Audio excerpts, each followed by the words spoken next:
सुनऊ भरत भावी प्रबल, अर्थात सीता राम का विवाह हुआ शुभ मुहूर्त में, राम का राज्याभिषेक भी होना था शुभ मुहूर्त में। लेकिन महाराज क्या कोई जानता था कि भाभी इतनी प्रबल है, अटल है विधि का विधान कि जो लिखा है वही होगा, और उस भाभी को कोई टाल नहीं पाया। इसलिए जो होना होता है वो सही समय पर ही होता है महाराज। इसलिए निर्णय तो उस समय लिया गया कि ये कथा यहाँ पर होनी है हमारे यजमान श्रीमान विजय सिंह जी के द्वारा, लेकिन कब होनी है ये तो ईश्वर के हाथ में थी। तो मिलना तो हमें इस समय पे था महाराज, इसलिए पुनः मुलाकात हुई।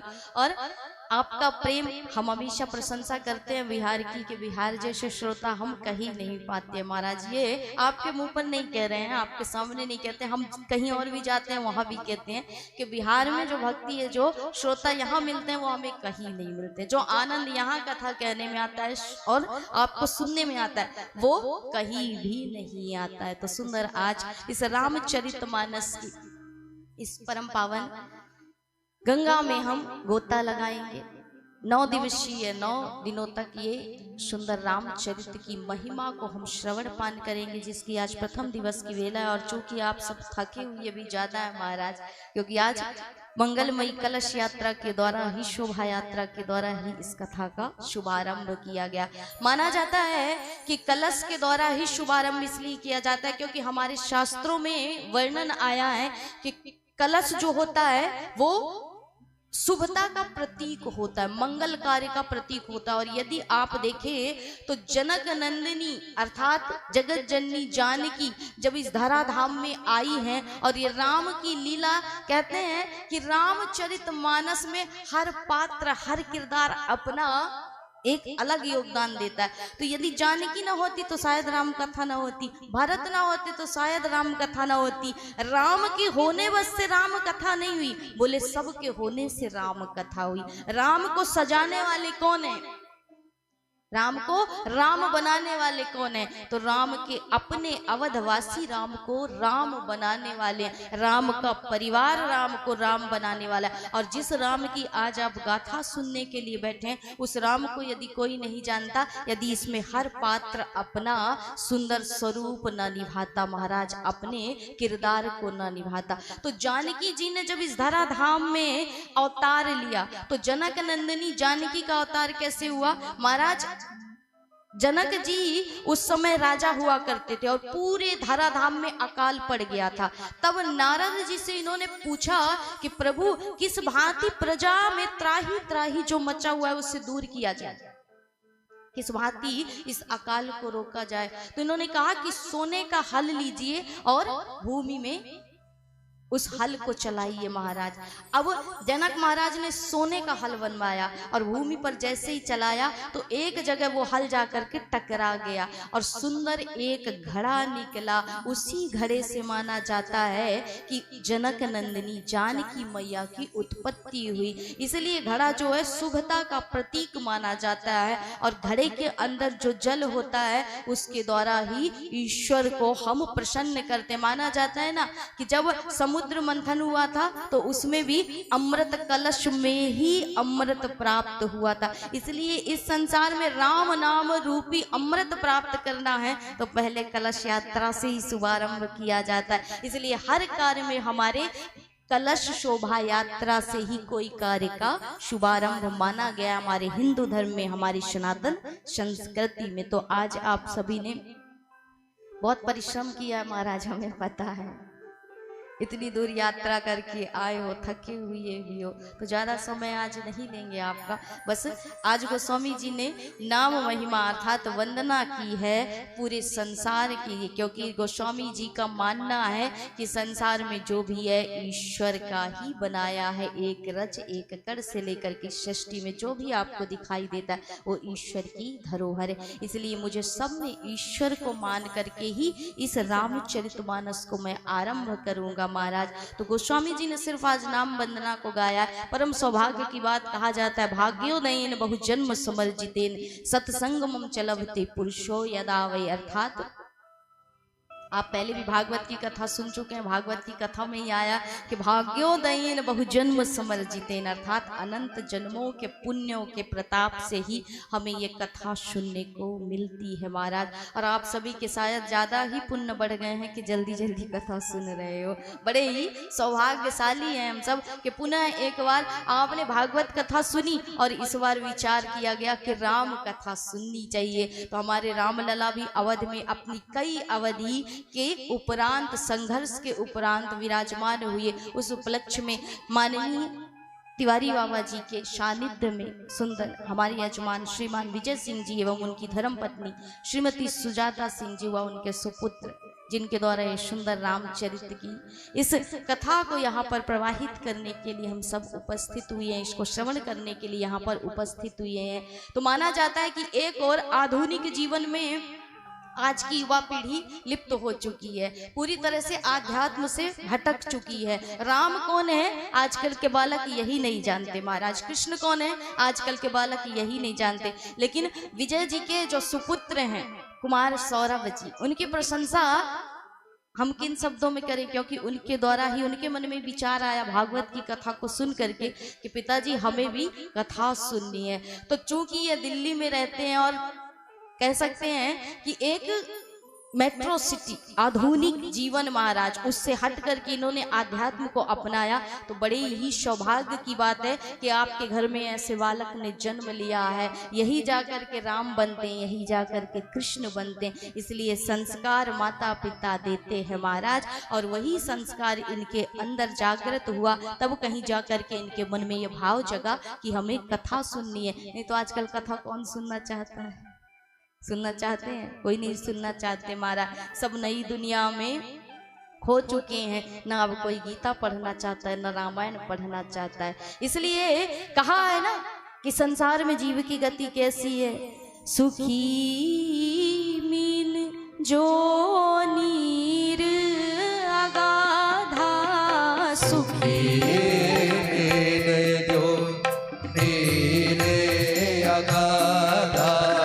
सुखी मीन जो नीर अगाधा, सुखी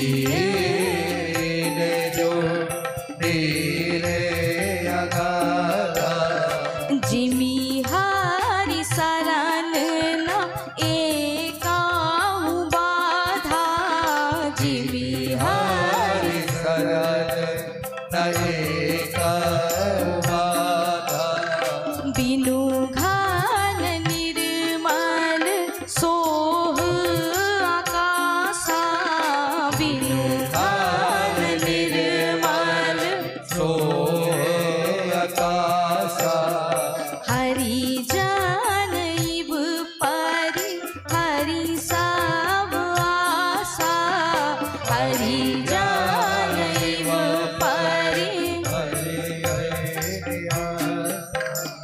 जल संकोच विकल भाई मीना, जल संकोच विकल भाई मीना, अबुध कुटुंबी जिमी धनहीना, अबुध कुटुंबी जिमी धनहीना, श्री राम जय राम जय जय राम, श्री राम जय राम जय जय राम, श्री राम जय राम जय जय राम।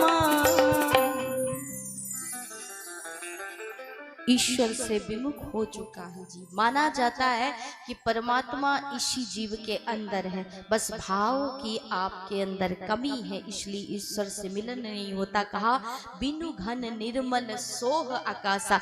राम स्वयं कहते हैं कि लखन मैं किसे प्राप्त होता हूँ? बोले मनुष्य की दो अवस्थाएं हैं, विचार की, निर्विचार की। विचार की अवस्थाओं में क्या स्थिति होती है आपकी? जब आप विचारों में मगन होते हैं तो नाना प्रकार के इस आकाश में, इस हृदय के आकाश में नाना प्रकार के आपके विचार घूमते रहते हैं महाराज। मन तो तन बैठा है कहाँ, कथा में, लेकिन मन में अनेक प्रकार के बादल भटकते रहते हैं कि अभी ये काम करना है, अभी ये काम करना, चलते रहते हैं ना। ये क्या होती है, विचार की अवस्था होती है। एक होती है निर्विचार की, जहां पर आप तन आपका कहीं भी हो लेकिन मन सिर्फ ईश्वर में लगा रहता है, मन खाली हो जाता है पूरी तरह से। और माना जाता है ना कि खाली में ही ईश्वर आते हैं। किसी संत ने बड़ी सुंदर बात कही कि एक दुकान में गए और दुकान में जाकर के उन्होंने पूछा कि इस डिब्बे में क्या है। दुकानदार ने कहा नमक है। दूसरे डिब्बे में क्या है, इसमें मिर्ची है महाराज।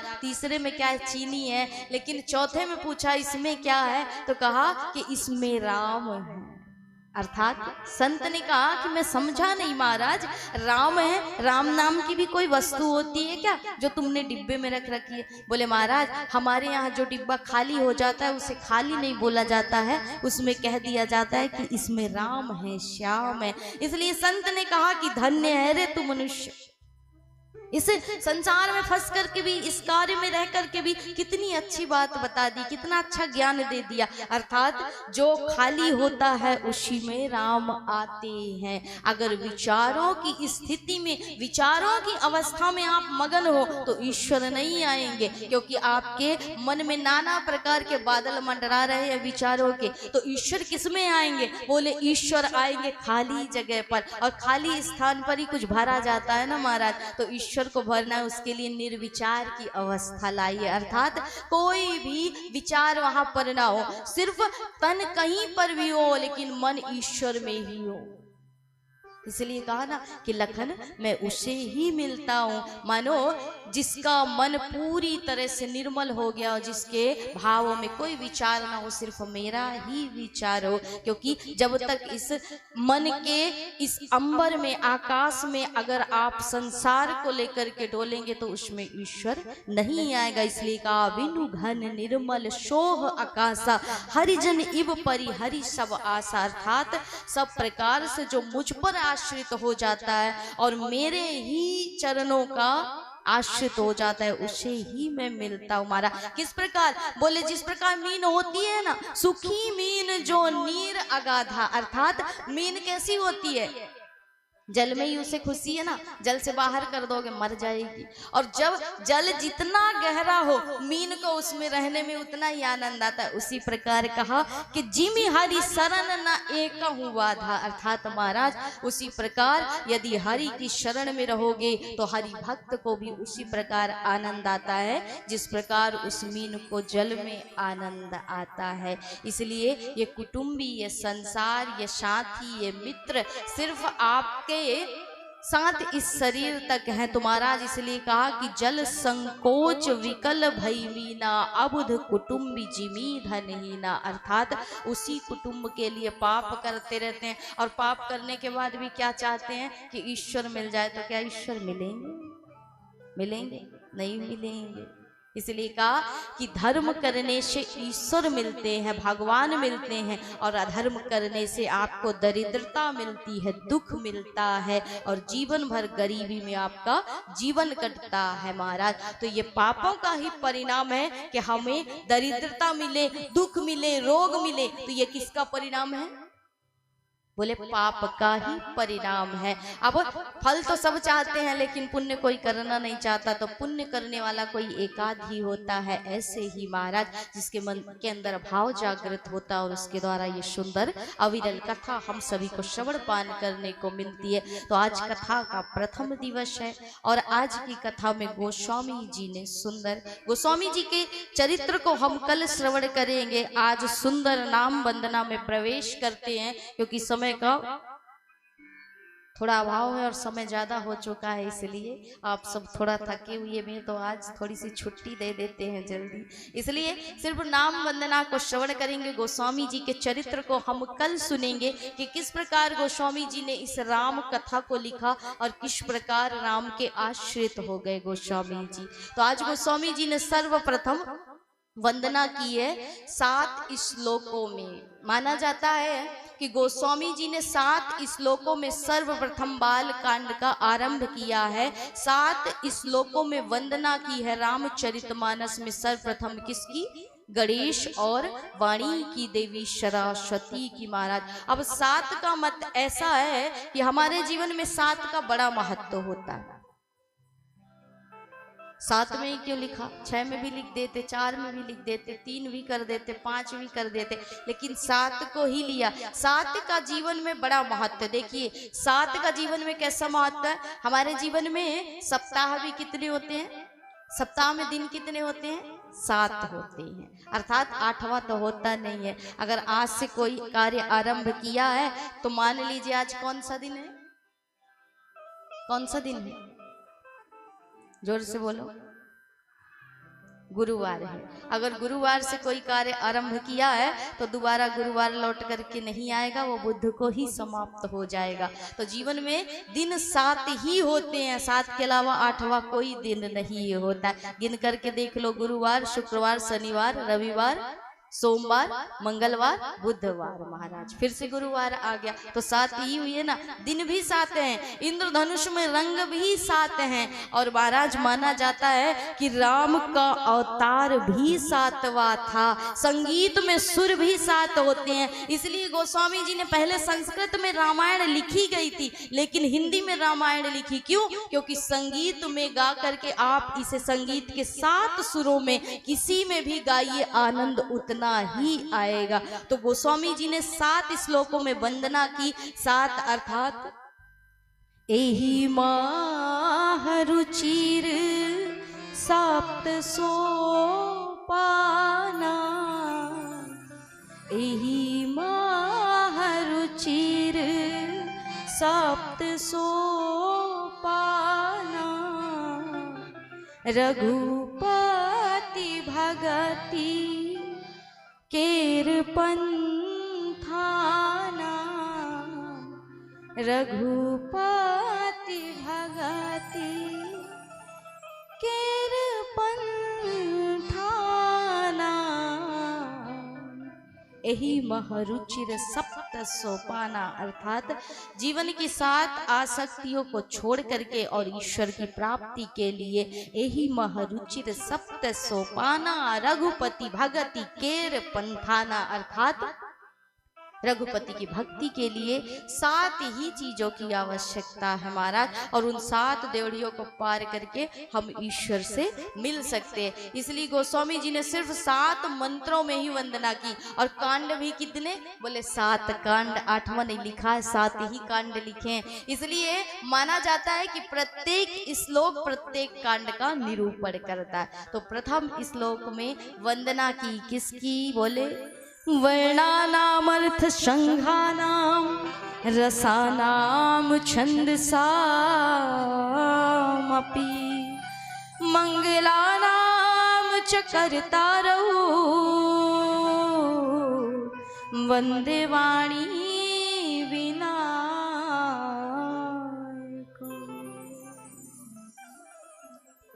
सर्वप्रथम वंदना की गणपति और वाणी की देवी सरस्वती की महाराज। गजानन गणपति की वंदना करते हुए गोस्वामी जी कहते हैं, अब यहाँ पर लोगों के मन में विचार आया होगा कि गोस्वामी जी रामचरित लिखे हैं तो राम शब्द से ही आरंभ करेंगे, लेकिन गोस्वामी जी ने सबके विचारों पर पानी फेर दिया और आरंभ किससे कर दिया? वर्णा नाम अर्थ संघा नाम, अर्थात वा शब्द से, वा से ही आरंभ किया और वा से ही विश्राम किया है। माना जाता है कि ते संसार पतंग घोर किरणैर दह्यन्ति नो मानवाहा, अर्थात वा से आरंभ किया और वा पे ही विश्राम कर दिया गोस्वामी जी। पूरी मानस किसके बीच लिख दी? बोले वर्ण और मानव के बीच में महाराज। अर्थात गोस्वामी जी कहना चाहते हैं कि ये रामचरित मानस जो मैं लिख रहा हूँ इसका अधिकारी कौन है? बोले महाराज एक ही अधिकारी है। ना तो राम जाति देखते, ना पाति देखते, ना कुल देखते, ना बड़ाई देखते, ना धर्म देखते, कुछ भी नहीं देखते। राम क्या देखते? बोले संसार में जो सच्चा मानव है वही ईश्वर को प्राप्त करने का अधिकारी अधिकारी है। इसलिए गोस्वामी जी ने लिख दिया कि वर्णा नाम अर्थ संघा नाम, वा शब्द से ही आरंभ कर दिया और वा में ही विश्राम कर दिया। तो संसार में जो सच्चा मानव बनने का ध्येय रखे, लक्ष्य रखे, वही राम का अधिकारी है, वही राम को प्राप्त कर सकता है। माना जाता है ना कि ना ईश्वर हरण से मिलते हैं ना वरण से मिलते हैं। ईश्वर किससे मिलते हैं? बोले ईश्वर भक्ति से ही ईश्वर के चरण मिलते हैं महाराज। ईश्वर के चरण सिर्फ भक्ति से मिलते हैं, ना वो हरण से मिलते ना वो वरण से मिलते हैं, सिर्फ भक्ति से मिलते हैं। कैसे? तो माना जाता है कि जब भगवान ने किसको मारा? बाली को छुप करके मारा ना, तो भगवान किसी का कर्जा भी नहीं रखते हैं। जब बाली को छुप करके मारा त्रेता में, तो बाली ने भी छुप करके मारा कब? द्वापर में। और भगवान के पैरों में वही बाण लगा तो भगवान स्वधाम गमन कर गए। अब वही रावण क्या करता है? जानकी माता का हरण कर लेता है, लेकिन हरण से क्या जानकी मिली? नहीं मिली। तो वही रावण क्या करता है? शिशुपाल बन करके आता है और फिर उसी जानकी को वरण से प्राप्त करना चाहता। तो क्या वरण से भी रुक्मणी मिली? नहीं मिली। किसको मिली? लक्ष्मी को मिली महाराज। इसलिए कहा लक्ष्मी ना हरण से मिलती ना वरण से मिलती, किससे मिलती? ईश्वर के चरण से मिलती है महाराज। इसलिए उनके चरण में जाने से ही एक सच्चा मानव बनता है। क्योंकि रावण ने, गोस्वामी जी ने सच्चा मानव संसार में क्यों बनाने का ध्येय बनाया? रामचरितमानस को किसको अधिकारी बताया? जो संसार में सच्चा मानव हो वही राम कथा का अधिकारी है। तो गोस्वामी जी क्यों कहना चाहते हैं? क्योंकि रावण ने क्या मांगा था? रावण ने जब वरदान मांगा तो क्या मांगा? कि ना मुझे देव मार सके और ना संसार में कोई मार सके। कौन मारे बोले? तो गोस्वामी जी ने लिख दिया कि रावण मरण मनुज कर जाचा, रावण मरण मनुज कर जाचा, रावण मरण मनुज कर जाचा, रावण मरण मनुज कर जाचा। प्रभु विधि वचन कीन चाह साचा, प्रभु विधि वचन कीन चाह साचा। श्री राम जय राम जय जय राम, श्री राम जय राम जय जय राम, श्री राम जय राम जय जय राम। रावण ने मांगा कि मुझे एक संसार में सच्चा मानव जन्म लेकर के आए वही मारे। इसलिए राम को ब्रह्म से निर्गुण से क्या बनना पड़ा? साकार राम बनना पड़ा। एक सच्चा मानव जब संसार में आए वही मुझे मार सके, इसलिए राम को आना पड़ा इस धराधाम में महाराज।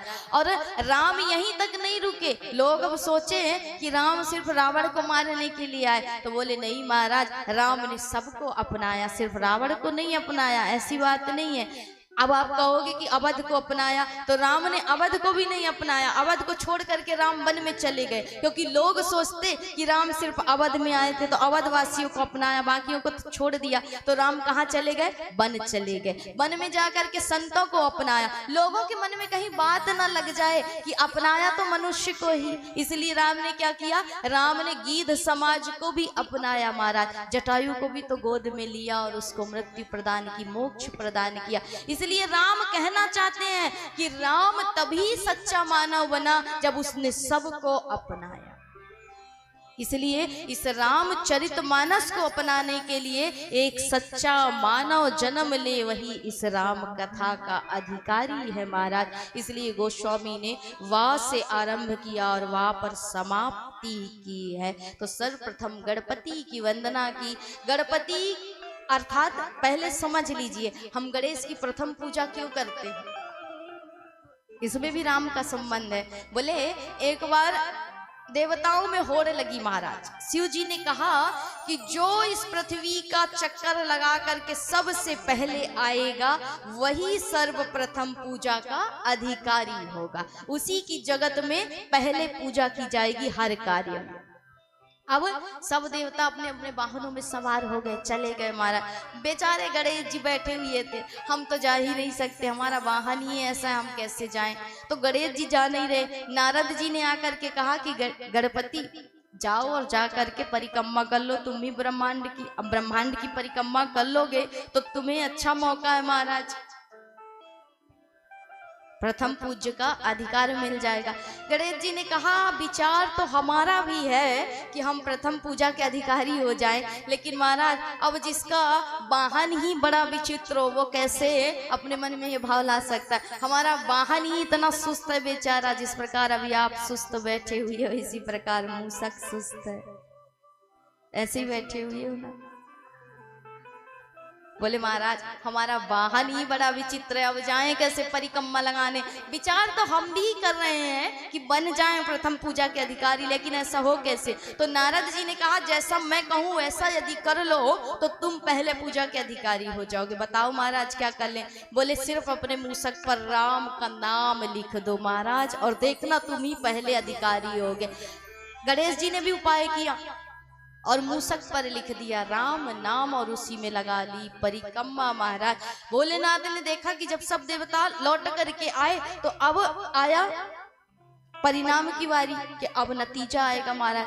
तो भोलेनाथ ने कह दिया कि सर्वप्रथम अधिकारी है प्रथम पूजा के हमारे गणेश जी महाराज, क्योंकि ये समझ गए हैं कि नामी से बड़ा उसका नाम होता है महाराज। अर्थात अगर आपको कोई कहे कि पीपल का पेड़ लगाना है तो पेड़ लेकर के उखाड़ करके लाओगे तो क्या लगेगा।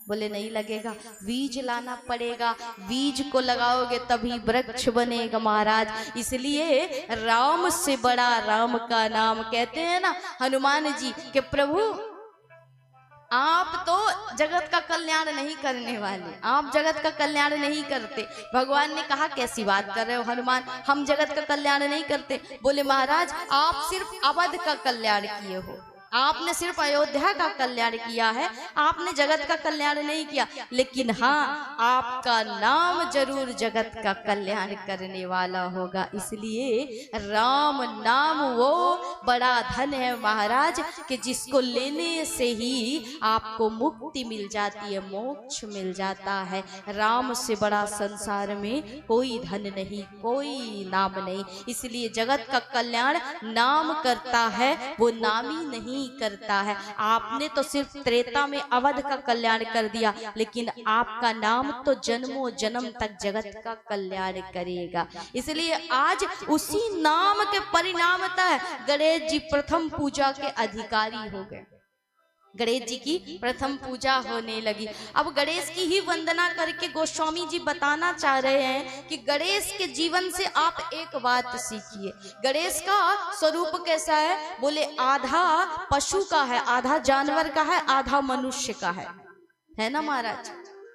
आधा जानवर है, अर्थात मुख जो है गणेश का वो किसका है, गज का है, हाथी का है। तो आधा जानवर आधा मनुष्य। इसलिए गोस्वामी जी बताना चाहते हैं कि गणेश की वंदना तो मैं कर रहा हूं और संसार भी गणेश की वंदना करती है, लेकिन गणेश के जीवन से आप, उनके स्वरूप से आप प्रत्येक स्वरूप से एक भाव लीजिए अपने जीवन में, एक उदाहरण लीजिए। गणेश दो प्रकार से हैं, मनुष्य और जानवर के रूप में। अर्थात राम को कौन प्राप्त कर सका। बोले गोस्वामी जी ने ही लिख दिया कि सिया राम मैं सब जग जानी, करहूं प्रणाम जोरी जुग पानी।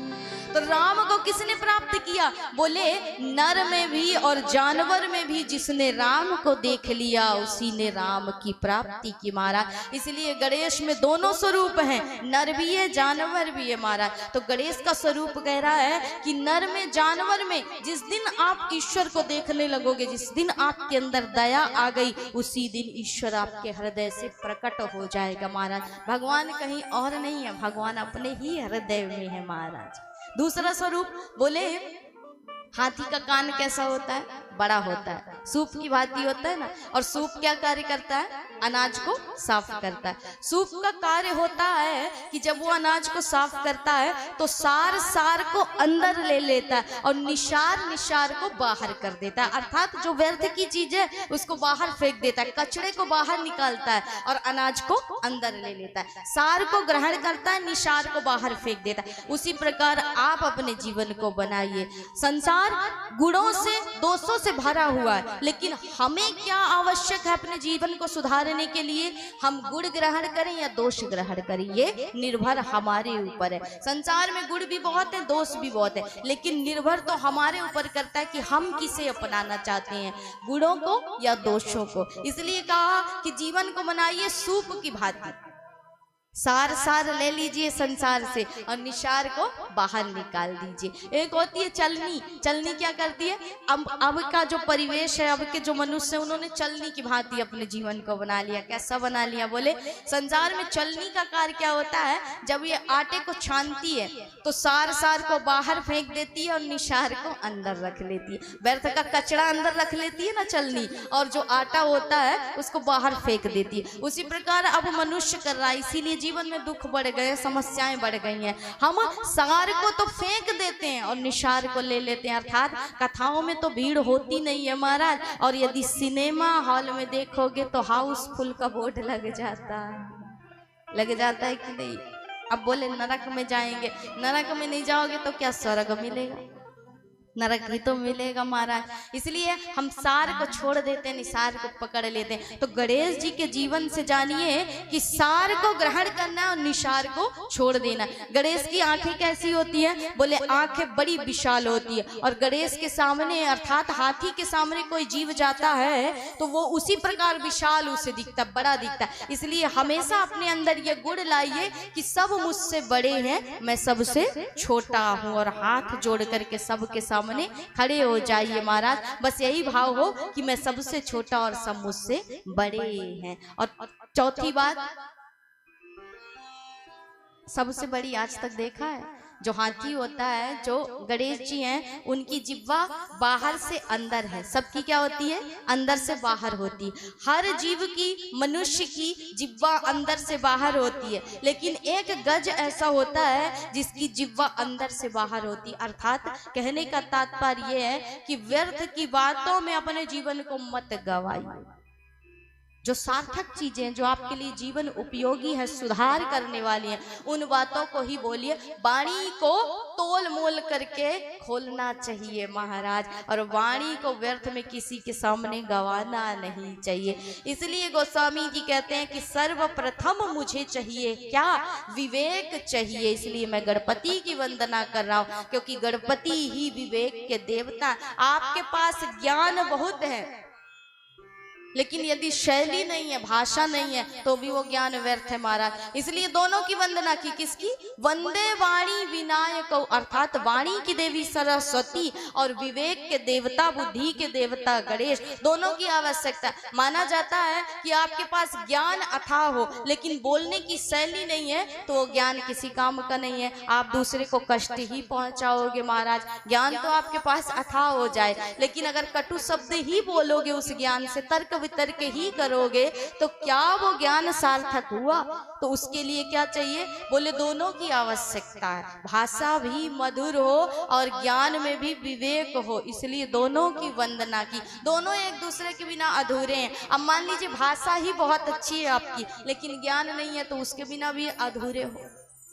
दोनों की आवश्यकता है ना, इसलिए दोनों की वंदना की और कहा कि प्रभु आपके द्वारा ना मेरे अंदर विवेक आएगा और ना भक्ति आएगी, ना मैं वाणी से कुछ बोल पाऊंगा, इसलिए सर्वप्रथम आप मुझ पर कृपा करें माँ सरस्वती के साथ, जिससे मेरी वाणी और मेरी बुद्धि विवेक के द्वारा जागृत हो, ताकि मैं इस रामचरित्र को लिख सकूं। दूसरे श्लोक में वंदना की है किसकी? वही गणेश के माता पिता भवानी शंकर की। भवानी शंकरौ वंदे श्रद्धा विश्वास रूपिणौ, याभ्यां विना न पश्यन्ति सिद्धाः स्वान्तास्तमीश्वरम्।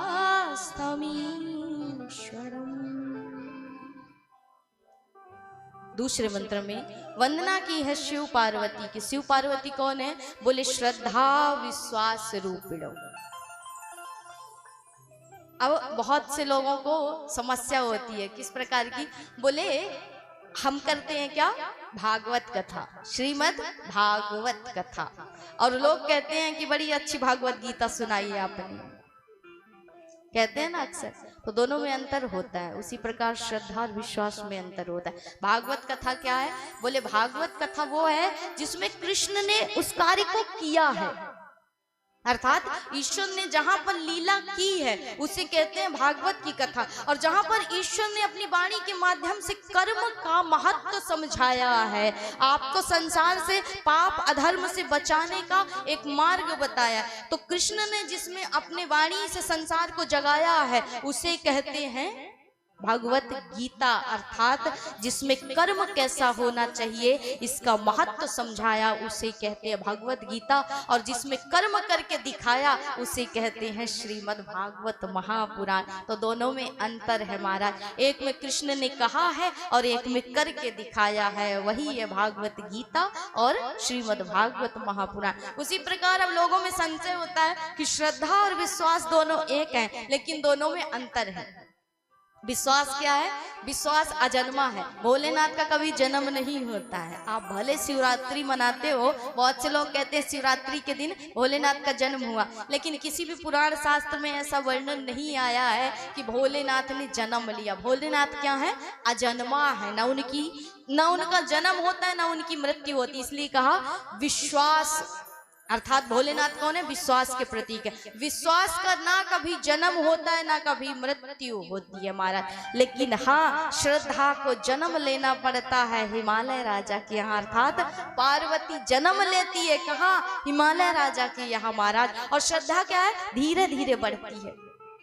सावन में तो लोग ऐसा भोले को नहलाए, ऐसा नहलाए महाराज कि मानो मंदिर में बाढ़ आ जाए, लेकिन बेचारे बाकी के 10 महीने ऐसे बैठे रहते हैं कि कोई जल देने वाला भी नहीं है। तो यही है श्रद्धा, कि श्रद्धा कभी बढ़ती है कभी घटती है। श्रद्धा कम ज्यादा भी होती है, ये धीरे धीरे भी बढ़ती है, धीरे धीरे कम भी होती है, लेकिन विश्वास ना कभी बढ़ा है ना कभी घटा है, दोनों में अंतर है। श्रद्धा टूटे तो कोई फर्क नहीं पड़ता, लेकिन विश्वास टूटे तो सब कुछ खत्म हो जाता है। इसलिए फिर गा देते हैं कि कसमें वादे प्यार वफा सब बातें हैं बातों का क्या, अरे कसमें वादे प्यार वफा सब बातें हैं बातों का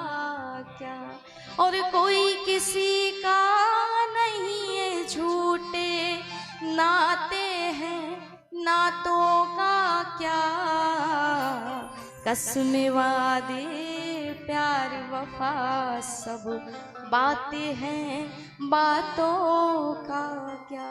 तो यही अंतर है दोनों के बीच में कि श्रद्धा टूट भी सकती है तो उतना फर्क नहीं पड़ता है, फिर से बन जाएगी महाराज, लेकिन अगर विश्वास एक बार टूट जाए खत्म हो जाए तो वो कभी नहीं जुड़ सकता है। जिस प्रकार एक माला टूटकर बिखर जाए ना तो उसे जितना भी आप जोड़ने का प्रयास करो लेकिन गांठ जरूर पड़ जाती है, उसी प्रकार होती है संबंध ये रिश्ते। यदि इनमें एक बार विश्वास खत्म हुआ तो वो फिर कभी जुड़ नहीं सकता। इसलिए ईश्वर में अगर ईश्वर की भक्ति प्राप्त करनी है तो माना जाता है उसके लिए ये श्रद्धा विश्वास विश्वास आवश्यक है। ये कैसी होनी चाहिए? बोले कि अंध विश्वास होना चाहिए ईश्वर में। क्यों महाराज? अंधा विश्वास होना चाहिए ईश्वर में। ईश्वर में ऐसा नहीं होना चाहिए कि तर्क वितर्क करना चाहिए। श्रवण कुमार का नाम सुना है ना? सुना है? जिन्होंने अपने अंधे माता पिता को कहाँ घुमाया था? पूरे तीर्थों में महाराज, पूरे तीर्थ घुमाए थे। तो इनके माता पिता क्या थे? नेत्रहीन थे। और इनके माता पिता का नाम क्या था? नहीं पता। इनके माता पिता का नाम था श्रद्धा और विश्वास। इसलिए कहा कि श्रद्धा और विश्वास अंधे होते हैं, और इन्हीं श्रद्धा और विश्वास के द्वारा ही आप श्रवण कुमार की प्राप्ति करते हो, अर्थात श्रवण से ईश्वर की प्राप्ति करते हो महाराज। वही राम राजा की प्राप्ति करते हो। तो ये अंधी होती है, श्रद्धा विश्वास जो है अंधे होते हैं। इनको भगवान पर न्यौछावर कर दीजिए। भगवान पर यदि आप सोच करके विश्वास करोगे तो कभी नहीं कर पाओगे। इसलिए पूरी तरह से उन पर निर्भर हो जाइए। इसलिए गोस्वामी जी कहते हैं कि इन्हीं श्रद्धा विश्वास के द्वारा ही गजानंद का जन्म होता है, अर्थात विवेक की प्राप्ति होती। जब तक आप ईश्वर में श्रद्धा नहीं करेंगे, विश्वास नहीं करेंगे, तब तक आपका जो ज्ञान सोया हुआ है, आपका जो विवेक जागृत नहीं है, वो नहीं हो सकता है महाराज, जब तक आप ईश्वर में अंधविश्वास नहीं करोगे, ईश्वर में पूरी तरह से निर्भर नहीं हो जाओ। तीसरे श्लोक में कहते हैं, वंदे बोधमयं नित्यं गुरुं शंकर रूपिणं यमाश्रितो हि वक्रोऽपि चंद्रः सर्वत्र वन्द्यते। सीताराम गुणग्राम पुण्यानन्य विहारिणो वंदे विशुद्ध विज्ञानो कवीश्वर कपीश्वरो। तीसरे श्लोक में पुनः गुरु रूपी शंकर की वंदना की है, जिनके शरीर से लग जाने पर महाराज वो वक्रित चंद्र भी शोभित हो जाता है। ऐसा गोस्वामी जी कहते हैं कि मैं भी आपके चरणों में समर्पित हूँ। मैं भी क्या हूँ महाराज? पति तो हूँ, पापी हूँ, अधर्मी हूँ, लेकिन आपका हूँ जैसा भी हूँ। इसलिए कहा है ना, ईश्वर के सामने जब जाइए तो अक्सर हम कहते हैं कि भगवान हमारी नहीं सुनते। क्यों नहीं सुनते? क्योंकि हम जो चाहते हैं ईश्वर वो नहीं करना चाहता। ईश्वर क्या करना चाहता है? जो उसको हमारे लिए सही लगता है भगवान वही सोचता है, और हम उसके सोचे पर नहीं चलते, हम अपने सोचे पर चलते। इसलिए जब भगवान के सामने जाओ, पूजा करो, तो नित्य प्रति एक बात अवश्य बोला करो। क्या बोलना है? कि जेहि विधि होहि नाथ हित मोरा, जेहि विधि होई नाथ हित मोरा, जेहि विधि होई नाथ हित मोरा, जेहि विधि होई नाथ हित मोरा। करहु सो बेगी दास में तोरा, करहु सो बेगी दास में तोरा। श्री राम जय जय रामा, श्री राम जय राम जय राम। श्री राम जय रामा। इसलिए गोस्वामी जी कहते हैं कि जही विधि होय नाथ ही तो मोरा, करहु सुबेगी दास में तोरा। हर समस्या का समाधान सिर्फ आपके अपने रामचरितमानस में ही आपको मिल जाएगा। ईश्वर से क्या करना है? कि जही विधि होय नाथ हित मोरा, अर्थात हे प्रभु मेरा क्या है, मैं मूर्ख अज्ञानी पतित पापों से घिरा हुआ, बुरे विचारों से दूषित महाराज, मेरा क्या, मैं तो कुछ भी चाहता हूँ, कुछ भी मांगता हूँ, लेकिन तू क्या करना?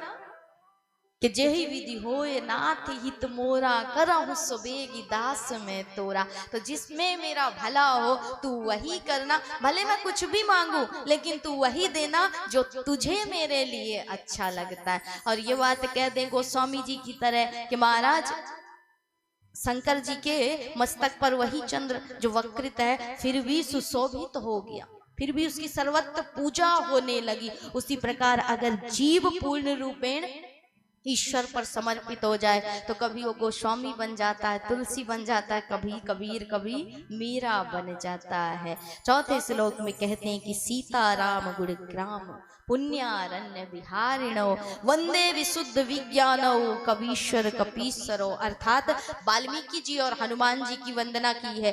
एक है राम कथा के सुंदर वक्ता और एक है सुंदर श्रोता। एक ने राम कथा को लिखा, एक ने राम कथा को गाया है महाराज, एक ने राम कथा को सुना, एक है सर्जक और एक है सुंदर श्रोता महाराज। तो इसलिए कहा कि यहाँ पर विचार आया, गोस्वामी जी ने लिख दिया क्या, विशुद्ध विज्ञान, अर्थात इनको वैज्ञानिक बता दिया।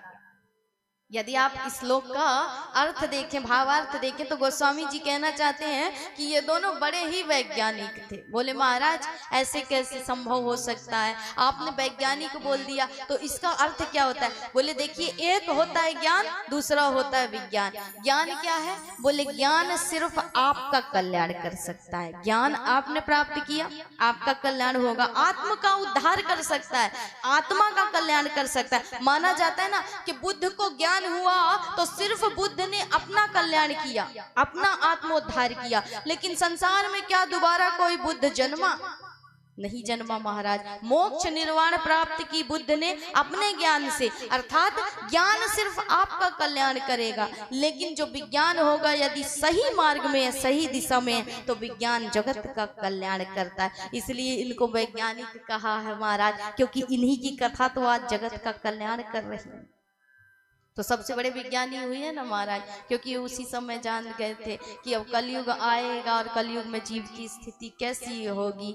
इसलिए महाराज इन्होंने पहले ही राम कथा का सर्जन कर दिया, राम कथा को लिख दिया। तो इनसे बड़ा वैज्ञानिक कोई नहीं। इनकी स्तुति की और उसके बाद सीता जी की स्तुति की है, राम की स्तुति की है छठे श्लोक में। और गोस्वामी जी कहते हैं कि ऐसे श्री सीता राम जी के चरणों में वंदना किए बिना मैं कैसे आगे बढ़ूं महाराज, जिनकी कृपा से ही मोह निर्मूल हो जाते हैं और संसार से मुक्ति मिल जाती है, संसार से मोक्ष मिल जाता है, जन्म मरण के बंधन छूट जाते हैं। अंत में गोस्वामी जी 7वें श्लोक में लिखते हैं, नाना पुराण निगमागम सम्मतम यद रामायणे निगदितम क्वचिदन्तयोऽपि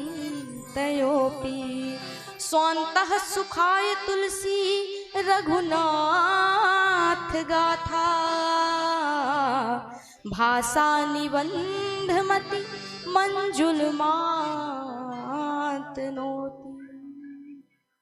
अर्थात मैं तुलसी, संसार में बहुत रामायण लिखी गई महाराज। माना जाता है कि संसार में 300 से भी ज्यादा रामायण लिखी गई है। कुछ भाषाओं में बता देते हैं, हिंदी में 11, मराठी में 8, बांग्ला में 25, तमिल में 12, तेलुगु में 12 और उड़िया में 6 रामायण लिखी गई हैं। तो संसार में 300 से भी ज्यादा रामायण लिखी गई हैं, लेकिन यदि आप देखें तो 5 रामायण ही संसार में ज्यादा प्रमुख रूप से जीव को ईश्वर की ओर जोड़ने का कार्य करती है। पहली रामायण वाल्मीकि रामायण, दूसरी कंब रामायण, तीसरी है आध्यात्म रामायण और चौथी है आनंद रामायण और 5वीं है हमारी रामचरितमानस महाराज।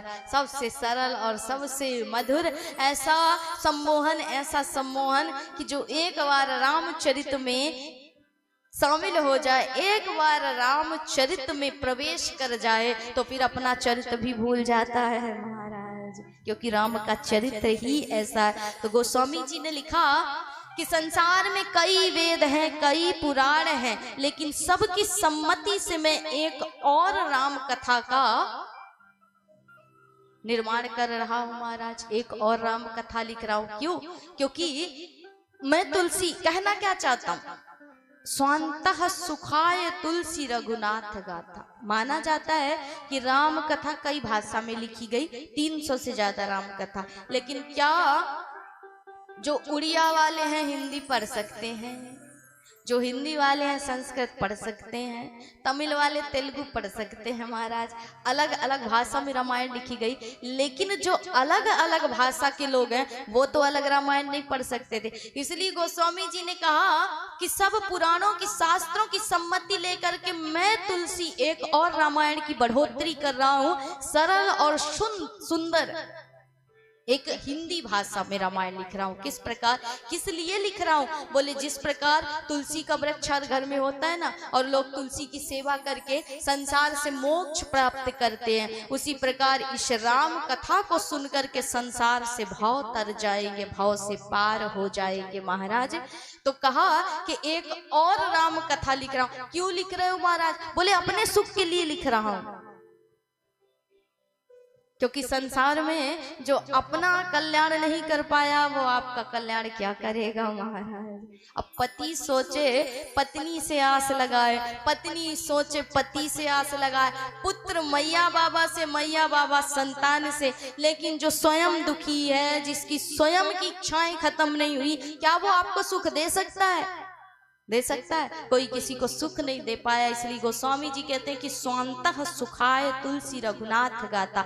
आप अपने आप को सुख स्वयं दे सकते हो, सिर्फ आप उससे वंचित हो। इसलिए इस आत्मा के कल्याण के लिए, अपने आप को सुख देने के लिए मैं एक और मानस लिख रहा हूँ। यदि जो इसे पढ़ ले उसे अपने आप में स्वयं आनंद प्राप्त हो जाएगा। कहीं यहाँ वहां फिर भटकने की आवश्यकता नहीं पड़ेगी कि पति से सुख मांगोगे कि पत्नी से सुख मांगोगे, भटकाओ खत्म हो जाएगा। माना जाता है ना, अगर पीतल के पात्र से आप शीतलता चाहते हो, आपने पीतल के घड़े को उठा रखा और आप चाहते हो कि इसमें से मुझे शीतलता मिले, तो महाराज उसके अंदर निर्णय ये होता है कि जल किस प्रकार का। गर्म जल डाल दोगे तो क्या शीतलता मिलेगी? बोले नहीं मिलेगी। उसके लिए तो शीतल जल ही डालना पड़ेगा ना। अगर घड़े के अंदर शीतल जल है तो ही आप छुओगे तो आपको ठंडक मिलेगा। इसलिए गोस्वामी जी कहते हैं कि जो स्वयं रोग से रोगी है वो क्या तुम्हारा कल्याण करेगा। इसलिए कहा कि स्वांतः सुखाय रघुनाथ गाथा।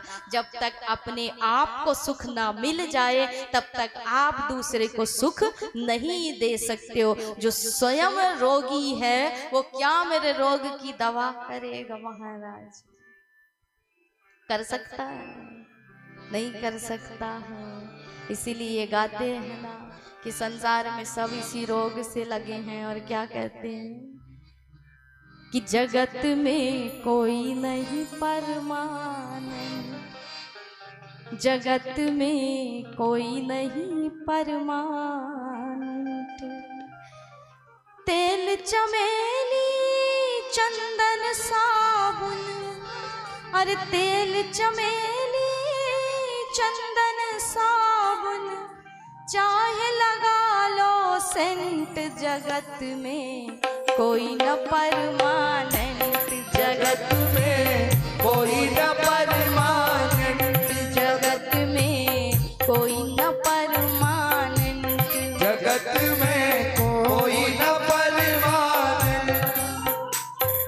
तेल चमेली चंदन साबुन, तेल चमेली चंदन साबुन, तेल चमेली चंदन साबुन, तेल चमेली चंदन साबुन, चाहे लगा लो सेंट, जगत में कोई न परमानेंट, जगत में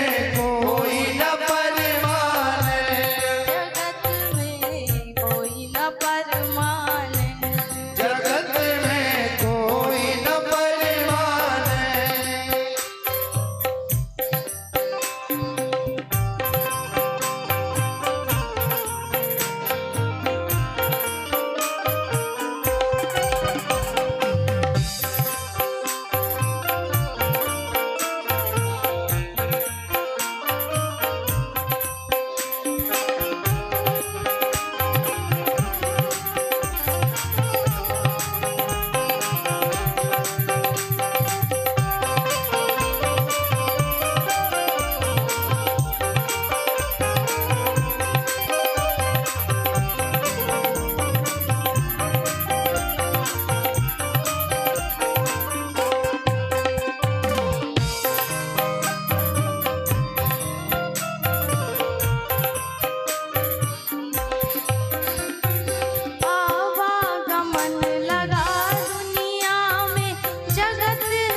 संसार में जो आया है वो चला गया महाराज। हमसे पहले भी कितने आए कितने चले गए। बोले माना जाता है कि जिस प्रकार रेल में सफर करते हो ना, यात्री मिलते हैं और जहाँ तक जिसका गंतव्य होता है वहीं तक साथ रह करके फिर छूट जाते हैं महाराज। इसलिए संसार के संबंध रिश्ते नाते स्वयं दुखित हैं, आपको क्या सुख देंगे।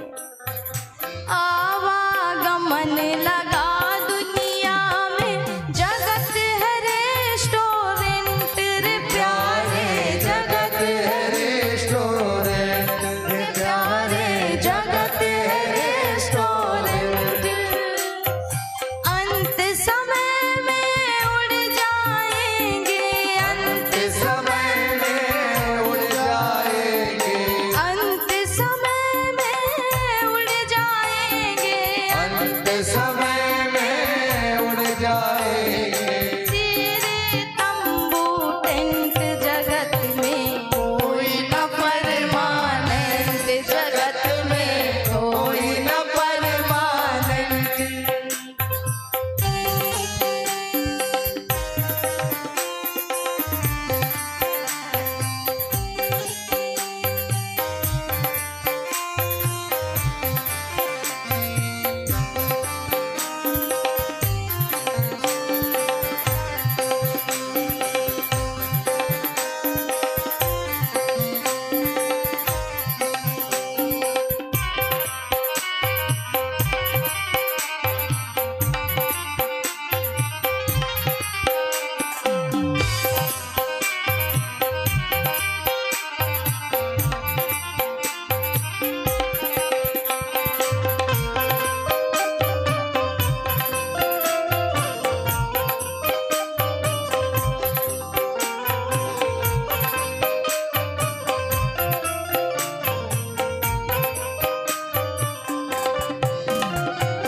राष्ट्रपति हो कर्नल जरनल या हो लेफ्टिनेंट रे प्यारे, या हो लेफ्टिनेंट रे प्यारे, या हो लेफ्टिनेंट। संसार में कितना बड़ा भी पद पा लीजिए, लेकिन मृत्यु वो अटल सत्य है महाराज के। एक दिन कितना बड़ा भी राष्ट्रपति हो, कर्नल हो, जनरल, माना जाता है कि सिकंदर जैसा शहंशाह नहीं रह गया, चला गया महाराज। रावण जैसा वीर योद्धा नहीं रह गया, कंस जैसा महारथी नहीं रह गया, तो फिर ये साधारण जीव क्या कल्पना करे। राष्ट्रपति हो कर्नल जनरल या हो लेफ्टिनेंट रे प्यारे, या हो लेफ्टिनेंट रे प्यारे, या हो लेफ्टिनेंट। काल सभी को खा जाएगा, काल सभी को खा जाएगा, काल सभी को खा जाएगा, काल सभी को खा जाएगा। लेडीज हो या जेंट्स, जगत में कोई न परमानेंट, जगत में कोई न परमानेंट, जगत में कोई न परमानेंट, जगत में कोई न परमानेंट। तेल चमेली चंदन साबुन, तेल चमेली चंदन साबुन, तेल चमेली चंदन साबुन, तेल चमेली चंदन साबुन। चाहे लगा लो सेंट, जगत में कोई न परमानेंट, जगत में कोई न परमानेंट, जगत में कोई न परमानेंट, जगत में कोई न परमानेंट, जगत में कोई न परमानेंट, जगत में कोई न परमानेंट, जगत में कोई न परमानेंट, जगत में कोई न परमानेंट। इसलिए कहा जिसे अपना मानते हो ना, ये मकान, ये पुत्र, ये पत्नी, ये परिवार, ये एक दिन क्या हो गए, ढह जाएंगे महाराज। किसी ने कहा एक संत गए एक बड़े अधिकारी के गेट पर महाराज। अब उस बंगले को देखा तो संत ने उस नौकर से कहा जो द्वारपाल था, जिसे आजकल महाराज गार्ड कहते हैं अंग्रेजी की भाषा में, उसे आध्यात्म की भाषा में, शास्त्रों की भाषा में द्वारपाल कहा जाता है। तो यही द्वारपाल जी खड़े थे, गार्ड जी खड़े थे। उन संत ने कहा कि महाराज क्या मैं कुछ दिन इस सराय में रह सकता हूं? बोले महाराज ऐसे कैसे रह लोगे, ये सराय नहीं है, ये हमारे मालिक का बंगला है, हमारे स्वामी का अर्थात हमारे सर का मकान है, बंगला है। बोले कोई बात नहीं, तुम्हारी नजर में बंगला होगा, हम तो सराय मानते, इसलिए कुछ दिन के लिए क्या यहाँ रह सकते हैं? उसने कहा नहीं। अब दोनों में बहसबाजी होने लगी। तो जो उनके सर थे, अधिकारी थे, वो बाहर निकल करके आए और कहा कि क्या बात है, किस बात के लिए झगड़ रहे हो? तो उस अधिकारी के जो गार्ड थे उन्होंने कहा कि महाराज मैं इन्हें बार बार समझाने का प्रयास कर रहा हूँ सर कि ये कोई सराय नहीं है, ये हमारे स्वामी का, हमारे सर हैं जो, उनका बंगला है, उनका मकान है। तो उस अधिकारी ने कहा कि प्रभु आपसे शायद कोई गलती हो गई, भूल हो गई, ये सराय नहीं है, ये हमारा अपना बंगला है। तो जो संत थे वो जोर से हंसे, बोले अच्छा ये बंगला है तेरा? बोले हाँ महाराज बंगला है, अपनी मेहनत से बनाया। तो मैं इस बंगले में कुछ दिन पहले आया था तो दूसरा मालिक रहता था, वो हमारे पिताजी थे। उससे पहले भी मैं आ चुका, कोई और मालिक रहता था, बोले हमारे बाबा थे। अब जिस मकान का मालिक ही बदलने वाला हो उसे तू बंगला कैसे कह सकता है? वो तो सराय ही है ना महाराज, अर्थात जिसमें रहने वाला सरक रहा है धीरे धीरे, उसे सराय ही तो कहेंगे, उसे बंगला थोड़े ना कह सकते, मकान थोड़े ना कह सकते हैं। इसलिए ये सराय ही है, तुम मानो या ना मानो। इसलिए कहा कि जगत में कोई न परमानेंट, जो आया है वो चला जाएगा महाराज। तो आने जाने वालों से क्या इच्छा रखते हो, उनसे क्या आशा रखते हो? कोई किसी का नहीं भला कर पाया है, सिर्फ कर पाए हैं संत, और वही संत के ईश्वर अर्थात राम महाराज। इसलिए गोस्वामी जी ने कहा कि जब तक मुझे सुख न मिले, शांति न मिले, मैं कैसे जगत का कल्याण कर सकता हूँ? तो पहले तो मुझे सुख मिल जाए राम की गाथा से, तभी तो मैं जगत का कल्याण कर दूं, उद्धार कर दूं।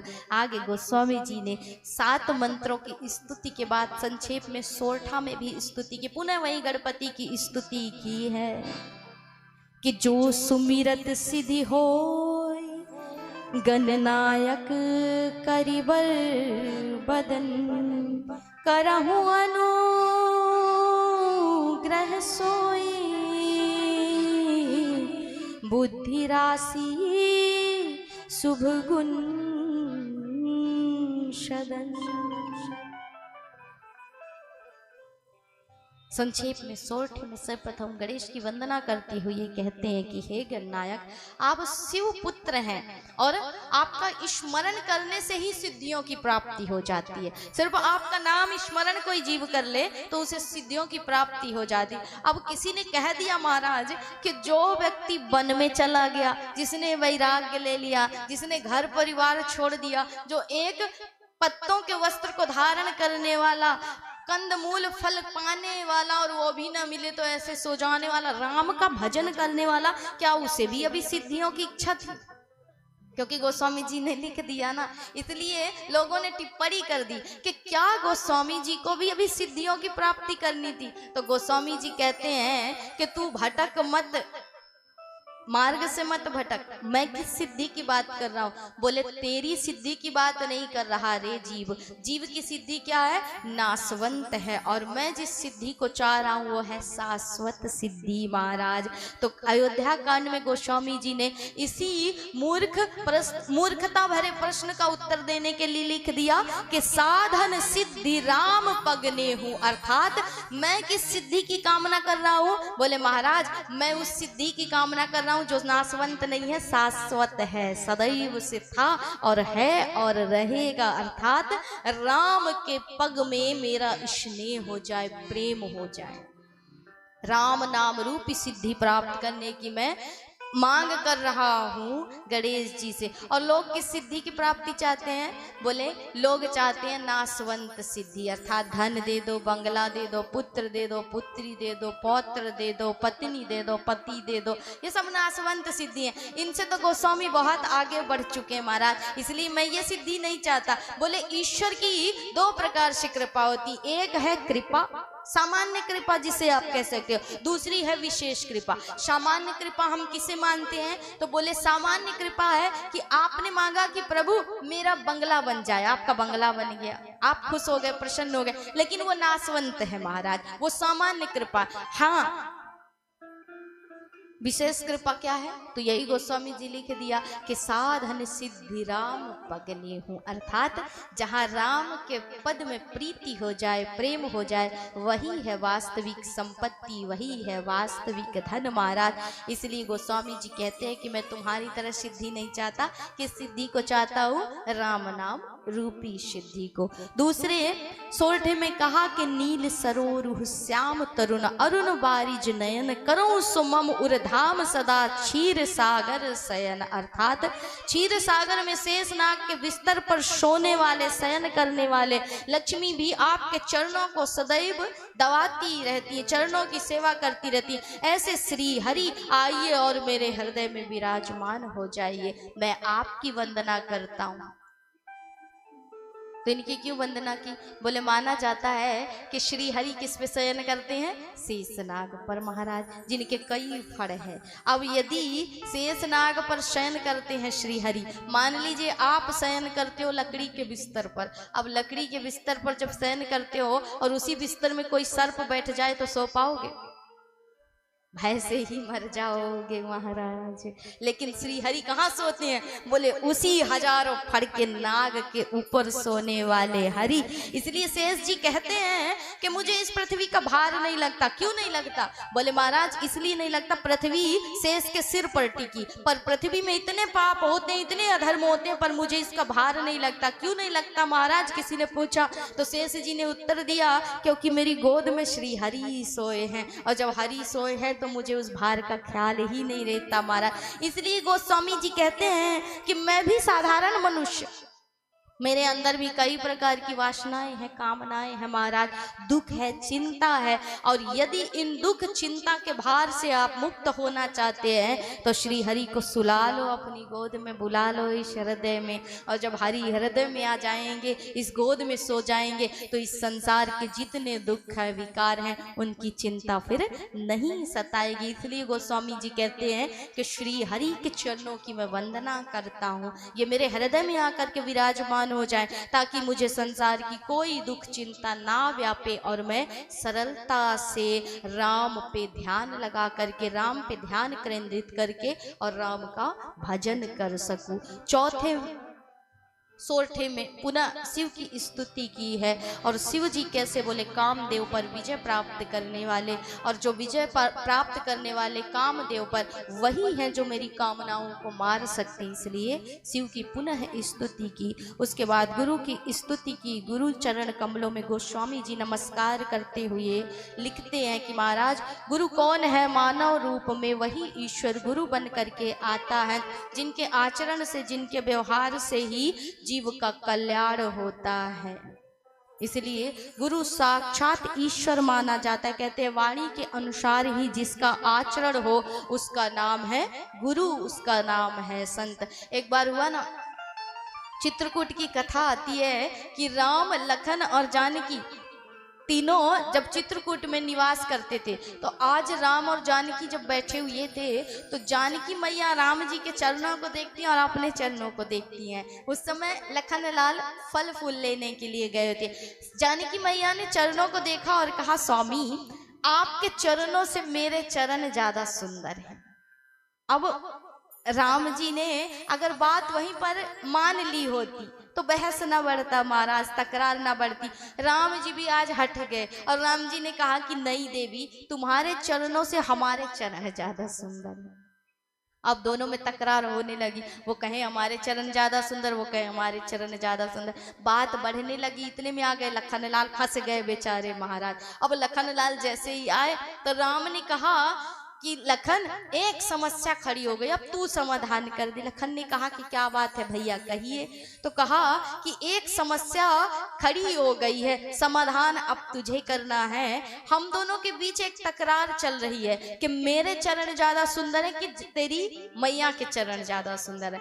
तो लखन लाल ने कहा आपस में समझ लो भैया, हमें मत फंसाओ, किसके पक्ष में बोल दें, कौन रूठ जाए कौन प्रसन्न हो जाए, बात बिगड़ जाएगी। इसलिए लखन लाल ने कहा आपस में ही दोनों बना लो, सुलह कर लो, हमें मत फंसाओ। लेकिन राम जी ने बोला कि नहीं लखन, अब इस समस्या का समाधान तू ही कर सकता, कोई तीसरा ही बता सकता है ना किसके ज्यादा सुंदर। तो अब तुझे ही बताना है कि किसके चरण ज्यादा सुंदर है। लखन लाल ने सोचा कि ऐसे किसी को कह दिया तो बुरा लग जाएगा, इसलिए लखन ने क्या किया, राम जी बैठे हैं जानकी माता की दाईं ओर और जानकी मैया है राम की बाईं ओर। तो राम जी के चरणों को दिखाते हुए लखन लाल ने जानकी मैया से कहा कि माँ, इन चरणों से ये चरण ज्यादा सुंदर है। अब जानकी जी तो प्रसन्न है गई, बताओ कहे तो हमारे ही चरणों को सुंदर रहे ना, हमारे चरण इतने सुंदर। राम जी बेचारे उदास हो गए। तो लखन लाल ने कहा कि इतना भी प्रसन्न होने की आवश्यकता नहीं है मैया। बोले क्यों? बोले इसके पीछे भी कारण है, सिर्फ इन चरणों से ही ये चरण ज्यादा सुंदर, अर्थात जहाँ राम के चरण नहीं वहाँ जानकी के चरणों का कोई महत्व नहीं है। जानकी के चरण वहाँ सुंदर नहीं है, जहाँ राम के चरण है वहीं जानकी के चरण सुंदर है। अब राम भी प्रसन्न हो गए कि चलो हमारी भी बात बन गई महाराज, हमारे ही चरणों से इनके चरणों का मेल मिलता है। तो राम जी भी प्रसन्न हो, दोनों प्रसन्न हो गए। तो लखन ने कहा कि अभी तीसरी बात भी है, दोनों को ज्यादा खुश होने की आवश्यकता नहीं है। बोले अब तीसरी बात क्या? बोले आचरण से ही ये चरण सुंदर है महाराज, क्योंकि राम का चरित्र सुंदर है इसलिए राम के चरण पूजित हैं और राम का आचरण सदैव जगत में पूजनीय रहा है। तो आचरण जिसका सुंदर उसी के चरण सुंदर, और वही गुरु है महाराज। इसलिए उसी गुरु की वंदना की। और पुनः गोस्वामी जी अब चौपाइयों के माध्यम से भी वंदना कर रहे हैं। तो थोड़े चौपाइयों में सगुण निर्गुण जीव में जो भी संसार में दिखाई देता है उसकी वंदना करते हुए आरंभ कर रहे हैं गुरु की स्तुति से, गुरु की वंदना से। क्योंकि माना जाता है महाराज कि गुरु बिन भव निधि तरहि ही न कोई, और जो विरंच शंकर सम होई। तो गुरु बिना संसार कोई पार नहीं कर सकता, इसलिए गुरु वंदना बिना राम चरितमानस को लिखा ही नहीं जा सकता। तो चौपाइयों में सर्वप्रथम गुरु को प्रणाम किया है। बंदाऊं गुरु पद पदुम परागा, बंदाऊं गुरु पद पदुम परागा, सुरुचि सुबास सरसिया सुरुचि सुबास सरस अनुरागा, अमीय मुरिमय चूरन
कहा बंदऊ गुरु पद पद्म परागा और सुरुचि सुबास सरस अनुरागा, अर्थात गुरु के चरण रज को लेकर के और इस मन के रोग को मिटा दीजिए महाराज, क्योंकि समस्त संसार के रोगों की औषधि आपको मिल जाएगी। शरीर के रोगों की औषधि तो आपको संसार में मिल जाएगी, लेकिन मन के रोग की औषधि कहाँ मिलेगी? तो मन के रोग को दूर करने के लिए एक ही औषधि है, गुरु के चरण रज को लो और उसका ही पान कर लो महाराज। क्योंकि कहा जाता है ना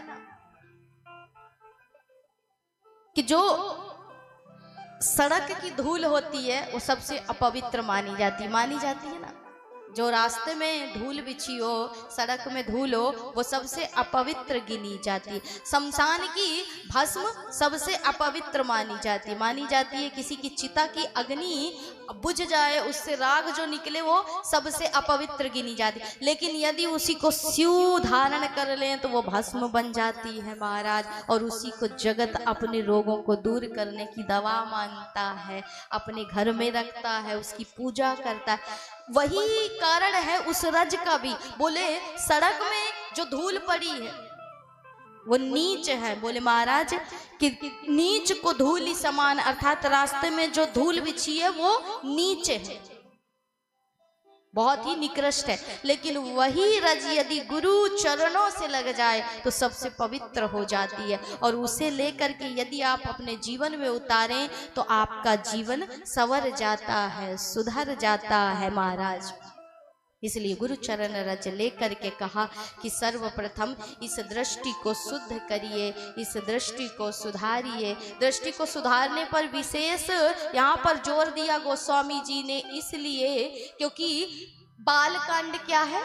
बचपना है, और अयोध्या कांड क्या है? जवानी है। तो गोस्वामी जी ने यहाँ हर बात में कहा है दृष्टि को सुधारिए। दृष्टि को सुधार लिया तो मन अपने आप सुधर जाएगा, मन विचलित नहीं होगा, मन यहाँ वहाँ नहीं भटकेगा। इसलिए बाल कांड में नेत्रों को सुधार लीजिए, दृष्टि को सुधार लीजिए। किससे? गुरु चरण रज लेकर के। तो मन का जो चंचलता है, मन की जो चंचलता अपने आप समाप्त हो जाएगी। अयोध्या कांड है जवानी का स्वरूप, और जवानी में आप अपने आप को नहीं सुधार सकते यदि आपने बचपने में अपने नेत्रों को नहीं सुधार लिया है महाराज। तो सर्वप्रथम गुरु चरण रज लेकर के मैं अपनी दृष्टि को सुधारूं, और जीव यदि अपनी दृष्टि को सुधार ले तो मन तो अपने आप सुधर ही जाता है।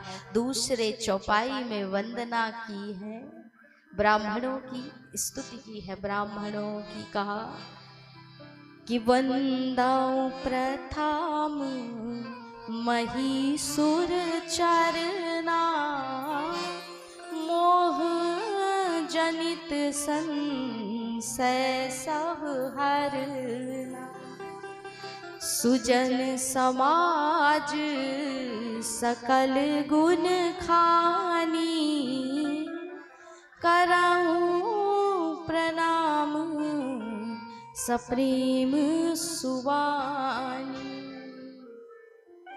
किसकी वंदना की? बोले महाराज ब्राह्मणों की वंदना की। मोह से उत्पन्न संशयों को जो निर्मूल कर दे और जो सृष्टि का आधार, उन ब्राह्मणों की वंदना की। क्योंकि हम पहले भी बता चुके हैं कि ये संसार किसके अधीन है? देवताओं के। देवता किसके अधीन है? वेदों के। और वेद किसके अधीन है? ब्राह्मणों के। इसलिए ब्राह्मण जो है वो सर्वप्रथम पूजनीय है, और ब्राह्मणों की वंदना किए बिना आगे कैसे बढ़ सकते हैं? इस रामचरित में इसलिए गोस्वामी जी ने उन ब्राह्मणों की वंदना की। उसके बाद साधु चरित्र की वंदना की है। साधु चरित्र कैसा? तो बोले साधु चरित शुभ चरित कपासु, निरस विशद गुणमय फल जासु। अर्थात कहने का अर्थ है कि साधु का चरित्र कैसा है? कपास के फूल की तरह। अब कुछ लोगों ने पूछ लिया गोस्वामी जी से कि संसार में इतने प्रकार के फूल हैं महाराज, इतने सुंदर सुंदर फूल हैं, उनकी उपमा न देकर के आपने फूल भी लिया तो कौन सा लिया? एकदम नीरव, एकदम जिसमें कोई सुगंध ही नहीं, जिसमें कोई रंग ही नहीं, कपास का फूल। तो गोस्वामी जी कहना चाहते हैं कि कपास का फूल कैसा होता है?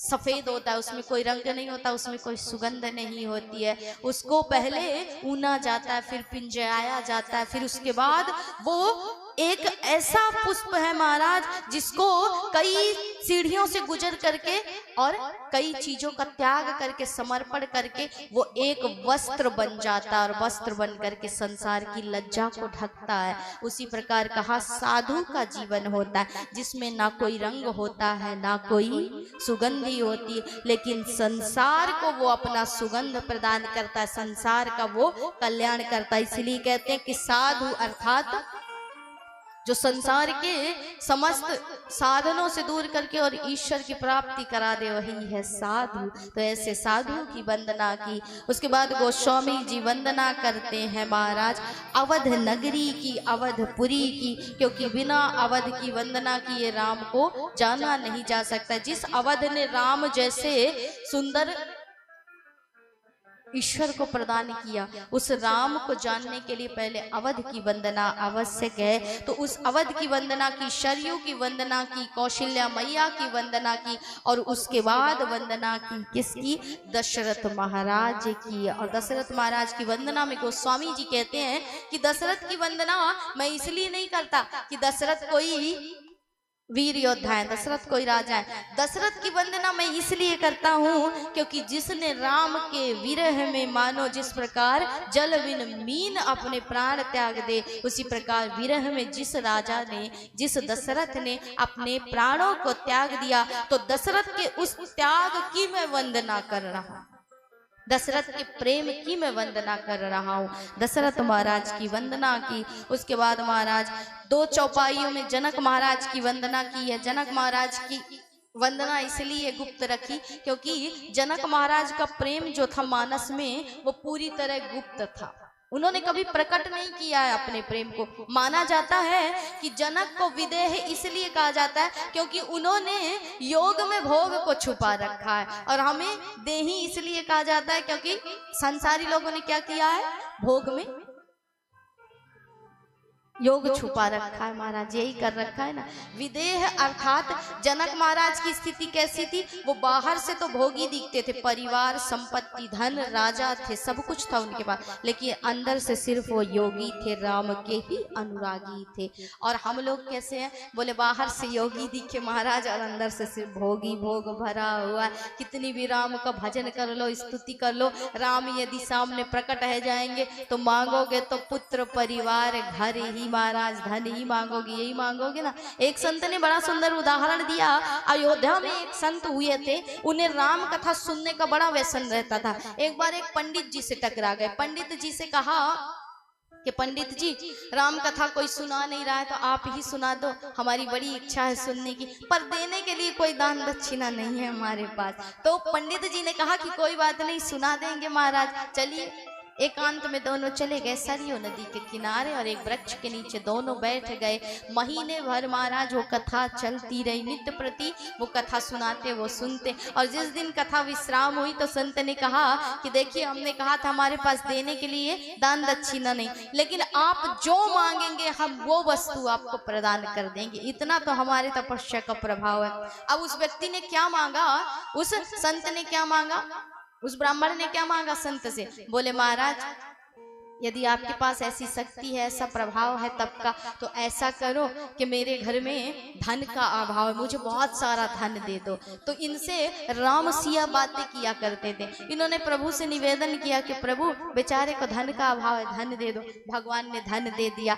अब फिर से पंडित जी का कल्याण करने के लिए संत ने पूछा कि और कुछ चाहिए महाराज? बोले महाराज, मेरे घर में संतान भी नहीं है, संतान दे दो। संतान भी दे दिया। अभी भी कुछ चाहिए? तो बोले महाराज, अब एक बार मुझे राम और सिया के दर्शन करा दो। संत ने कहा यह संभव नहीं है, क्योंकि पहले तो तूने धन को महत्व दिया, परिवार को महत्व दिया, और जब अंत में तुझसे पूछा गया तब तू चारों तरफ से हार करके किसकी शरण में आ गया? ईश्वर की शरण में आ गया। इसलिए हम यही करते हैं महाराज। क्या छुपा रखा है? बोले योग में भोग को छुपा रखा, बाहर से तो कहें हम राम जी के राम जी हमारे हैं, लेकिन अंदर से तो महाराज पुत्र परिवार धन संपत्ति इसी में लगे रह जाते हैं। यही जीवन का सार बन जाता है। इसलिए तुलसीदास जी कहते हैं कि जो गुप्त प्रेम है मैं उसे प्रकट नहीं करूंगा। सिर्फ 2 चौपाइयों में ही जनक महाराज की जनकपुरी की और सबकी वंदना कर दी, पूरे परिवार की महाराज।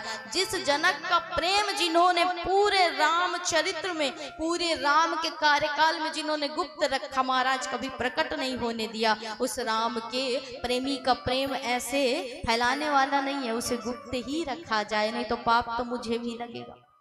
इसलिए गोस्वामी जी वंदना के क्रम में आगे बढ़ते और कहते हैं कि प्रणवाऊं प्रथम भारत के चरना, प्रणवाऊं प्रथम भारत के चरना, जासु नेम व्रत जाई न वरना, जासु नेम व्रत जाई न वरना, राम चरण पंकज मान जासु, राम चरण पंकज मान जासु, लुबुध मधुप इव तजाई न पासु, लुबुध मधुप इव तजाई न श्री राम जय राम जय जय रामा, श्री राम जय राम जय जय रामा, श्री राम जय राम जय जय रामा। संत भरत के चरण कमलों में गोस्वामी जी ने पहली वंदना की और कह रहे हैं कि जासु नेम व्रत जाय न वरना, जिसके नेम व्रत का कोई वर्णन नहीं है और राम भी जिसके चरित्र को नहीं गा सकते हैं वो है भरतलाल। राम भी स्वयं को असमर्थ समझते हैं भारत के चरित्र को गाने में। कहीं पर प्रश्न आया, एक उपमा दी गई राम कथा को, किसकी? बोले महाराज राम कथा कली कामुद गाई, अर्थात राम कथा क्या है? बोले कामधेनु गाय है। तो अब गाय होगी तो उसका दूध भी होगा कोई, बोले राम ही उसका दूध है। अब राम दूध है तो दूध पौष्टिक भी होता है, स्वादिष्ट भी होता है, लेकिन यदि दूध में चीनी मिला दी जाए तो उसकी मधुरता मिठास और ज्यादा बढ़ जाता है। चीनी कौन है? बोले लखनलाल है।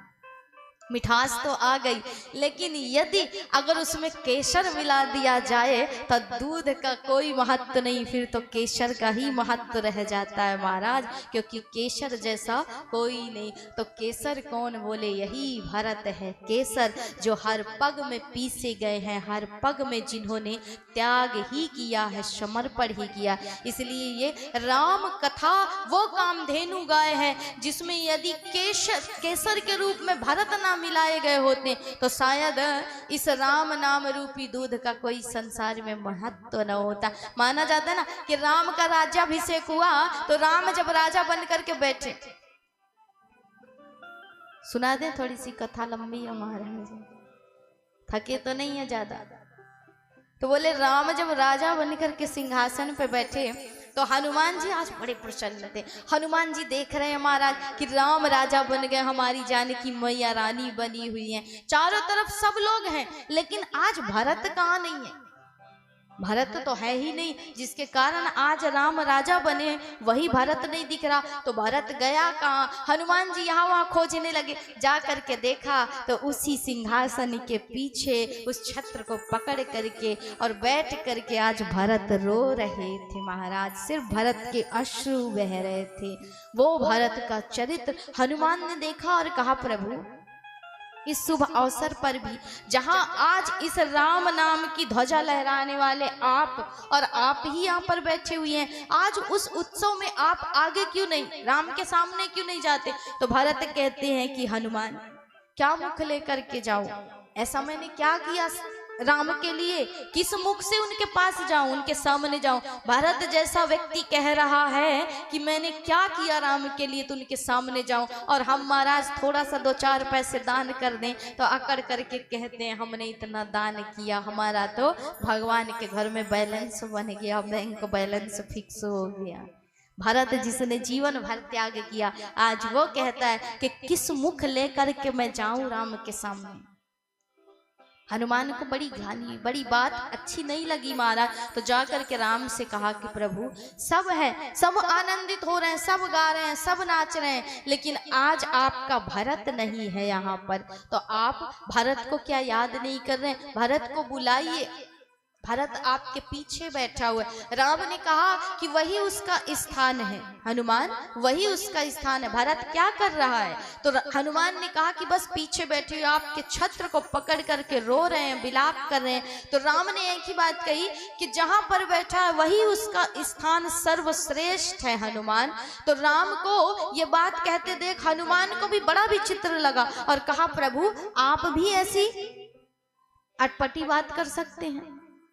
क्या आपको भरत पर दया नहीं आती, जिसने आपको राजा बनाने के लिए हर पग पर समर्पण किया, हर पग पर त्याग किया, आज उसी भरत को आप भूल गए। राम ने कहा कि हनुमान जहां पर आज भरत बैठा है ना, यदि राम इस सिंहासन पर ना बैठा होता, अगर भरत पीछे बैठ करके छत्र ना पकड़ा होता महाराज, तो आज राम राम ना होता, यदि इस रामचरित में भरत नाम ना होता महाराज।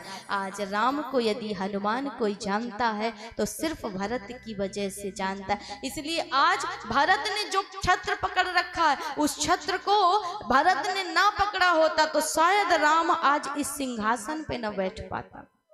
इसलिए हनुमान भरत का वही स्थान है, और भरत ना होता तो राम को जगत ना जानता। इसलिए भरत की महिमा को कौन गा सकता है? राम स्वयं नहीं गा सकते हैं। राम कहते हैं कि रामचरित्र को तो मैं समझ सकता हूँ नारद, लेकिन भरत चरित्र को समझने की सामर्थ्यता तो राम में भी नहीं है, फिर ये जीव क्या समझ पाएगा। इसलिए गोस्वामी जी कहते हैं मैं क्या समझ सकता हूँ उस भरत के चरित्र को, तो जितना इस वाणी से जाना है उतनी वर्णन करते हुए उनके चरणों में प्रणाम किया, निवेदन किया, और उसके बाद सुंदर चौपाइयों में, 2 चौपाइयों में लखन लाल की वंदना की कि वंदाऊं लक्ष्मण पद जल जाता, अरे शीतल सुभाग भगत सुख दाता, रघुपति की रति बिमल पताका, दंड समान जस जाका, वंदाऊं लक्ष्मण। किसकी वंदना की? बोले महाराज शीतल सुभग भगत सुखदाता, अर्थात लखन लाल के उन शीतल सुंदर चरणों की मैं वंदना करता हूँ। किसी ने कहा कि गोस्वामी जी शायद आप भूल गए, जिसके चरण 14 वर्ष वन में घूमे हो, क्या सुंदर हो सकते हैं, सुभग हो सकते हैं? बोले महाराज राम के चरणों के पीछे अगर जिसके चरण चले हो तो उसके चरणों की क्या वंदना करनी। पहले तो कांटे चुभे किसके पैर में? बोले राम के पैरों में, और राम ने जिन कांटों को सहा लखन ने उन्हें नहीं सहा। राम के पैरों के पीछे चले लखन के कदम, इसलिए लखन लाल के कदमों से सुंदर, उनके चरणों से सुंदर किसी के चरण नहीं है। और लखन लाल कौन? बोले संसार में राम नाम की ध्वजा यदि आपने फहराई है तो यदि ध्वजा अकेले फहराने का आप प्रयास करें तो क्या फहर सकती है?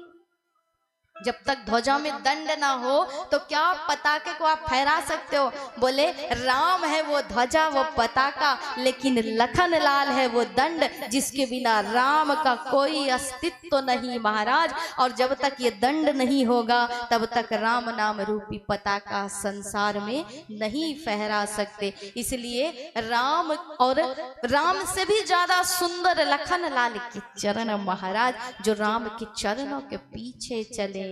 माना जाता है ना कि प्रसंग आता है जब लंका के मैदान में जब मेघनाद ने बाण चलाया और लखनलाल मूर्छित हो गए, तो महाराज वहां पर मूर्छा दूर किसने की? हनुमान जी ने संजीवनी बूटी ला करके। एक दिन राज्याभिषेक के बाद राम जी के मन में विचार आया और राम जी ने कहा कि लखन, आज सब बैठे हुए थे, तो कहा लखन ये बता कि तुझे मूर्छा आई, मेघनाद ने शक्ति चलाई, तुझे मूर्छा आई। अब संसारी कोई जगाए तो मूर्छा ना खुले, ये अलग बात है, माना जा सकता है इस बात को। कोई और जगाए और आपकी मूर्छा ना खुले तो ये अलग बात है, लेकिन जो ब्रह्म जगाए और उसके बाद भी मूर्छा ना खुले तो ये तो कोई बड़ी बात हो गई ना, अटपटी बात हो गई। तो ये हुआ कैसे? तो लखनलाल ने कहा कि भैया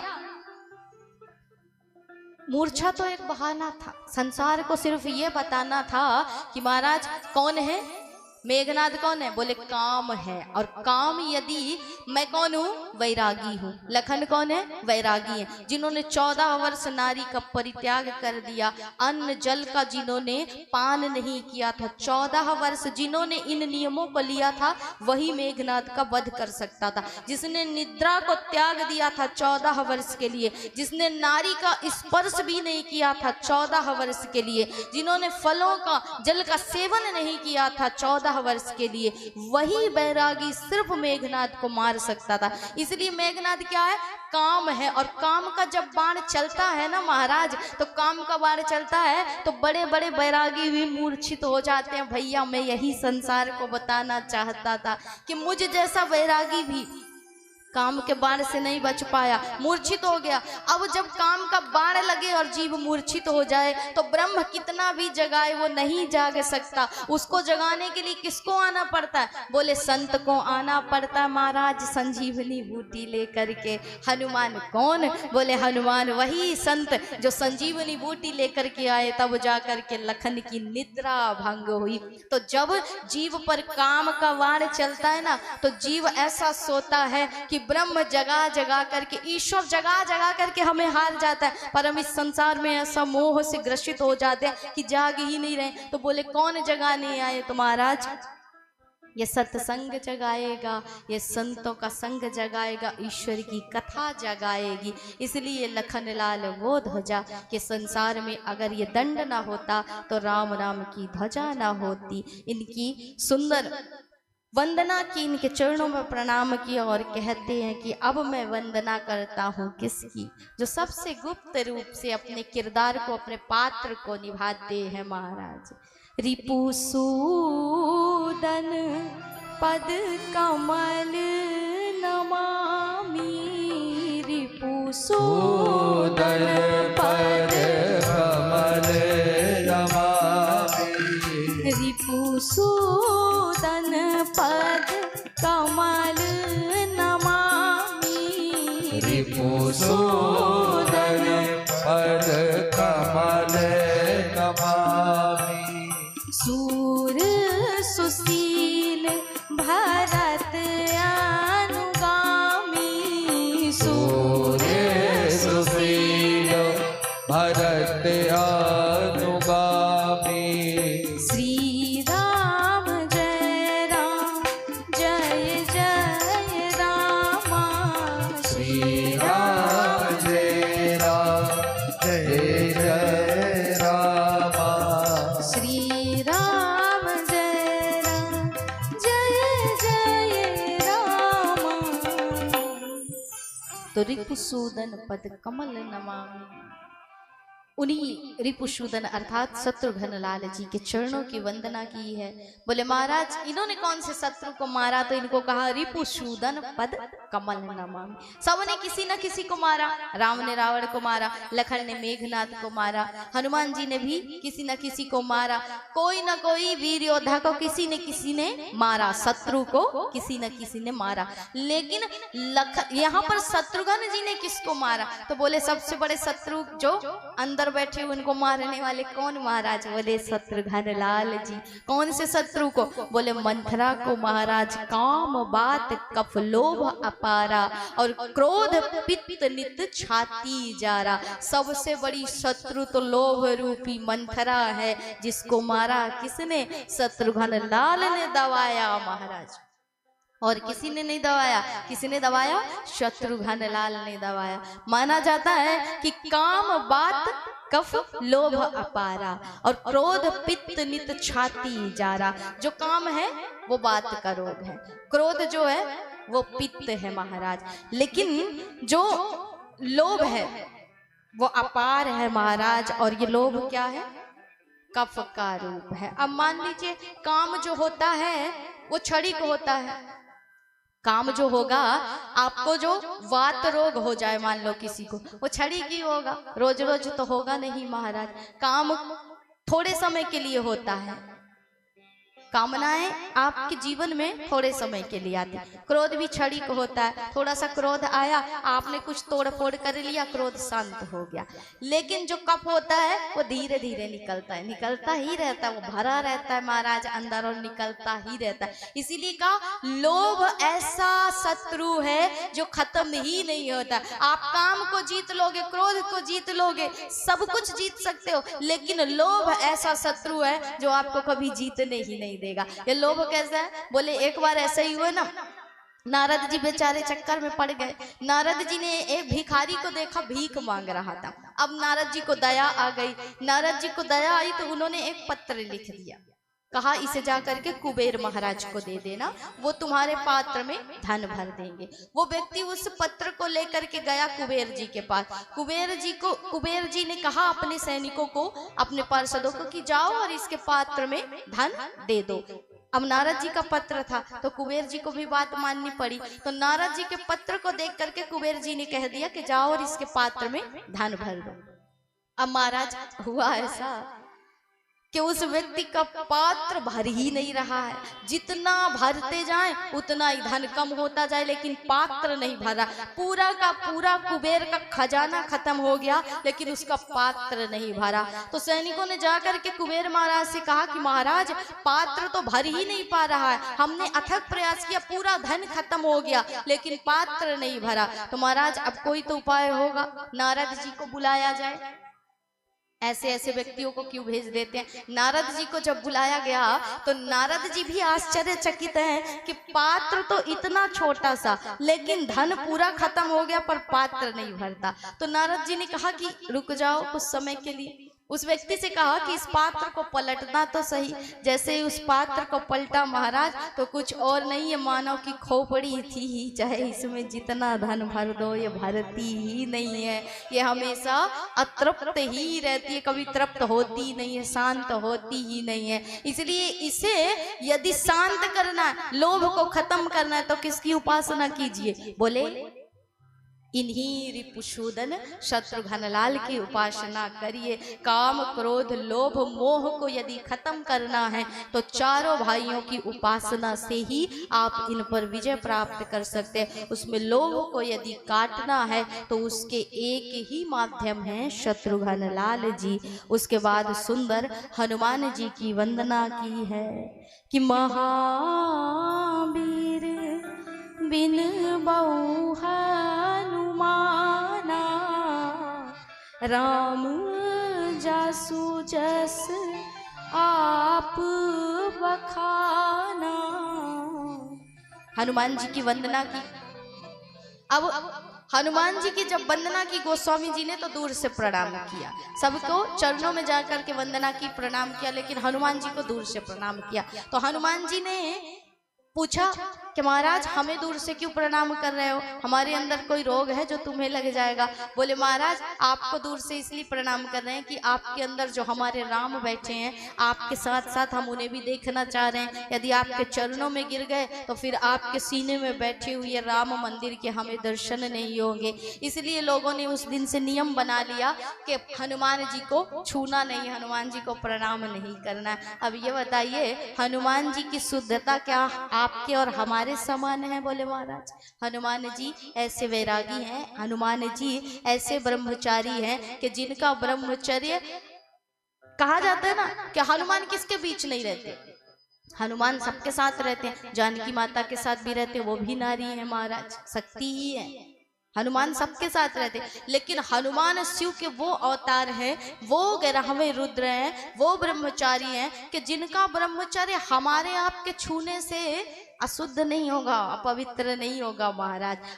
हम भले अपवित्र हो जाएं पाप कर करके, लेकिन यदि हम हनुमान जी की शरण में जाएं तो हनुमान जी हमारी वजह से पवित्र हो जाएं, ऐसा उनका वैराग्य नहीं है महाराज, छोटा मोटा वैराग्य नहीं। इसलिए गोस्वामी जी ने दूर से प्रणाम किया कि मैं आपके साथ साथ राम को भी देखना चाहता हूँ। और लोगों ने उस दिन से अपने मति में बैठा लिया कि हनुमान जी को दूर से प्रणाम करना है। तो ऐसा कुछ भी नियम नहीं है। हनुमान जी ने स्वयं कहा कि मेरे भी पास आओ,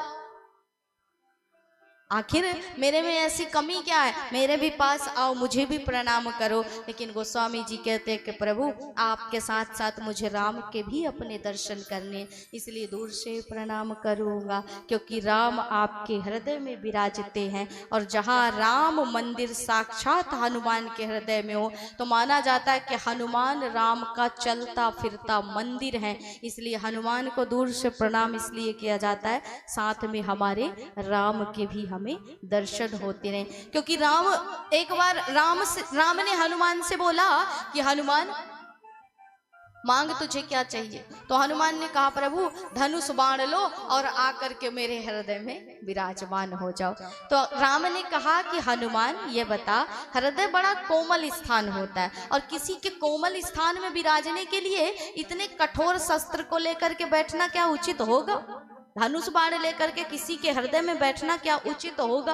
तो बोले महाराज यदि धनुष बाण लेकर के बैठोगे तो मैं अज्ञानी जीव, मूर्ख जीव, यदि धनुष बाण लेकर के बैठोगे तो अच्छा भला होगा ना मेरे अंदर कई प्रकार के विकार आते रहते हैं, काम क्रोध लोभ मोह। धनुष लेकर के बैठोगे तुरंत मार दोगे, खत्म कर दोगे। इसलिए हनुमान के हृदय में राम हमेशा विराजमान रहते हैं पूरी तैयारी के साथ महाराज। तो इसीलिए हनुमान के हृदय में कभी विकार आ ही नहीं सकता है। इसीलिए कहा जाता है उनका ब्रह्मचर्य हमारे जैसे नहीं है, विशाल है महाराज। जिसके हृदय में शस्त्रधारी राम विराजते हो उसका ब्रह्मचर्य क्या कोई साधारण हो सकता?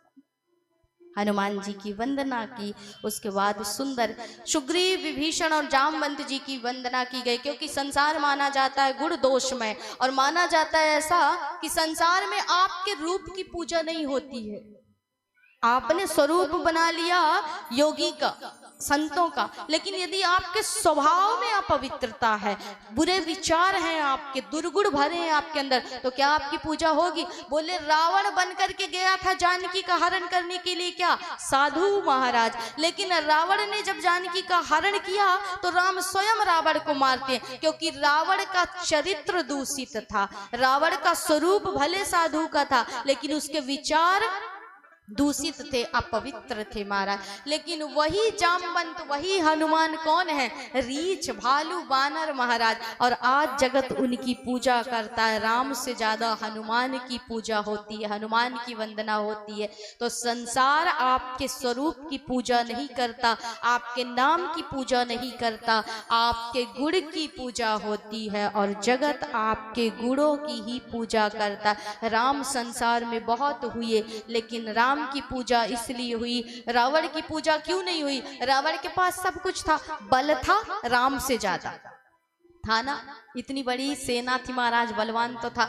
धन राम से ज्यादा था, जिसकी नगरी ही, जिसका पूरा देश ही सोने का था, उसका क्या वर्णन कर सकते हो महाराज। रावण के पास धन भी राम से ज्यादा था, रावण के पास बल भी ज्यादा था, रावण के पास ज्ञान भी राम से ज्यादा था। लेकिन रावण और राम में राम की विजय हुई एक चीज से, और राम का गुणगान जीव इसलिए गाता है क्योंकि राम और रावण में सिर्फ एक चीज का अंतर था, रावण का चरित्र दूषित था और राम का चरित्र सबसे पावन था। और राम के चरित्र की ही आज जगत पूजा करता है, रावण के चरित्र की नहीं। तो संसार आपके गुणों की पूजा करता है, आपके स्वरूप की पूजा नहीं होती।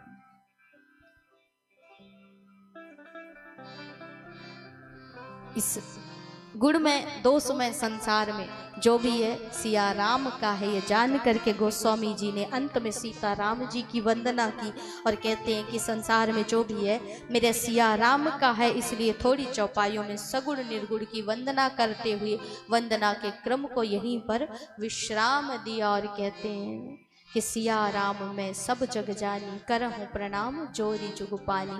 तो संसार में जो भी है सब ईश्वर का है, चाहे वो सगुण है चाहे निर्गुण है। एक रज एक कण से लेकर के अनंत आकाश मंडल तक ईश्वर की ही छत्र छाया, उसी की कृपा है, संसार उसी का बनाया हुआ है। इसलिए सबकी वंदना करते हुए गोस्वामी जी ने संसार से पार लगाने वाली जगत जानकी और इस संसार से मोक्ष दिलाने वाले श्री राम की वंदना करते हुए इस वंदना के क्रम को विश्राम दिया। तो आइए हम भी आज की इस परम पावन वेला को विश्राम देते हुए सुंदर हरि नाम संकीर्तन करें और आरती करें। उसके उपरांत अपने अपने ग्रह को प्रस्थान करेंगे। राधे राधे।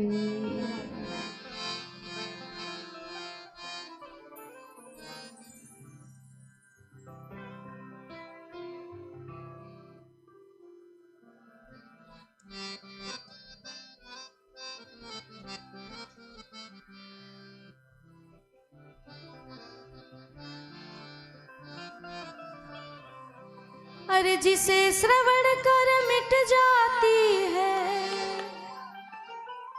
जिसे श्रवण कर मिट जाती है जन्म जन्म की व्यथा। जय जय राम कथा, जय श्री राम कथा। ओ जय जय राम कथा, जय श्री राम कथा। जिसे श्रवण कर मिट जाती है, जिसे श्रवण कर मिट जाती है, जिसे श्रवण कर मिट जाती है, जिसे श्रवण कर मिट जाती है जन्म जन्म की व्यथा। जय जय राम कथा, जय श्री राम कथा। ओ जय जय राम कथा, जय श्री राम कथा। श्री राम जय राम जय जय राम, श्री राम जय राम जय जय राम। श्री राम जय राम जय जय राम, श्री राम जय राम जय जय राम। श्री राम जय राम जय जय राम, श्री राम जय राम जय जय राम। श्री राम जय राम जय जय राम, श्री राम जय राम जय जय राम।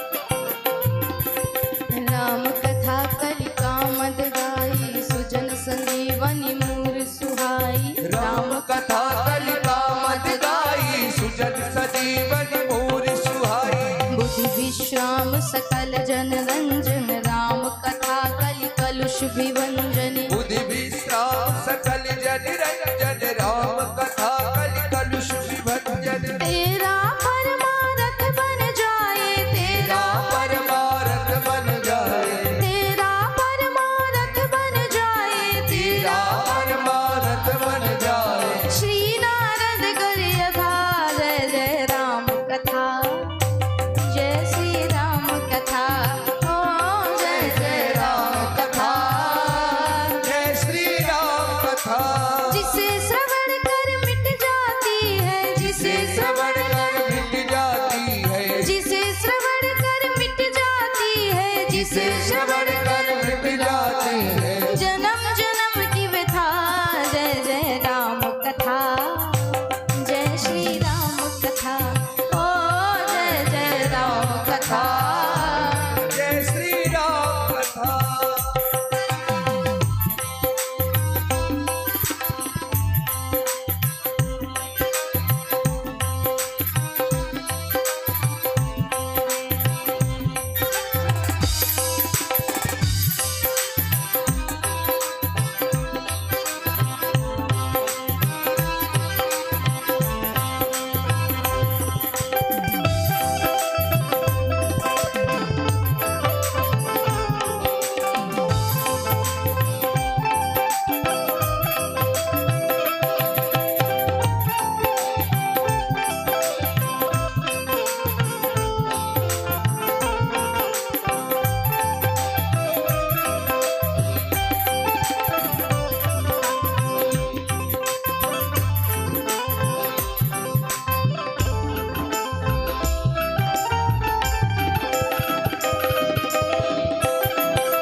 समाना, संत चकोर करहि जेहि पाना। राम कथा सच किरण समाना, संत चकोर करहि जेहि पाना। पी कर तू भी अमर हो जाए, पी कर तू भी अमर हो जाए, पी कर तू भी अमर हो जाए, पी कर तू भी अमर हो जाए। श्री हनुमंत यथा, जय जय राम कथा, जय श्री राम कथा, ओ जय जय राम कथा, जय श्री राम कथा, जय जय राम कथा, जय श्री राम कथा।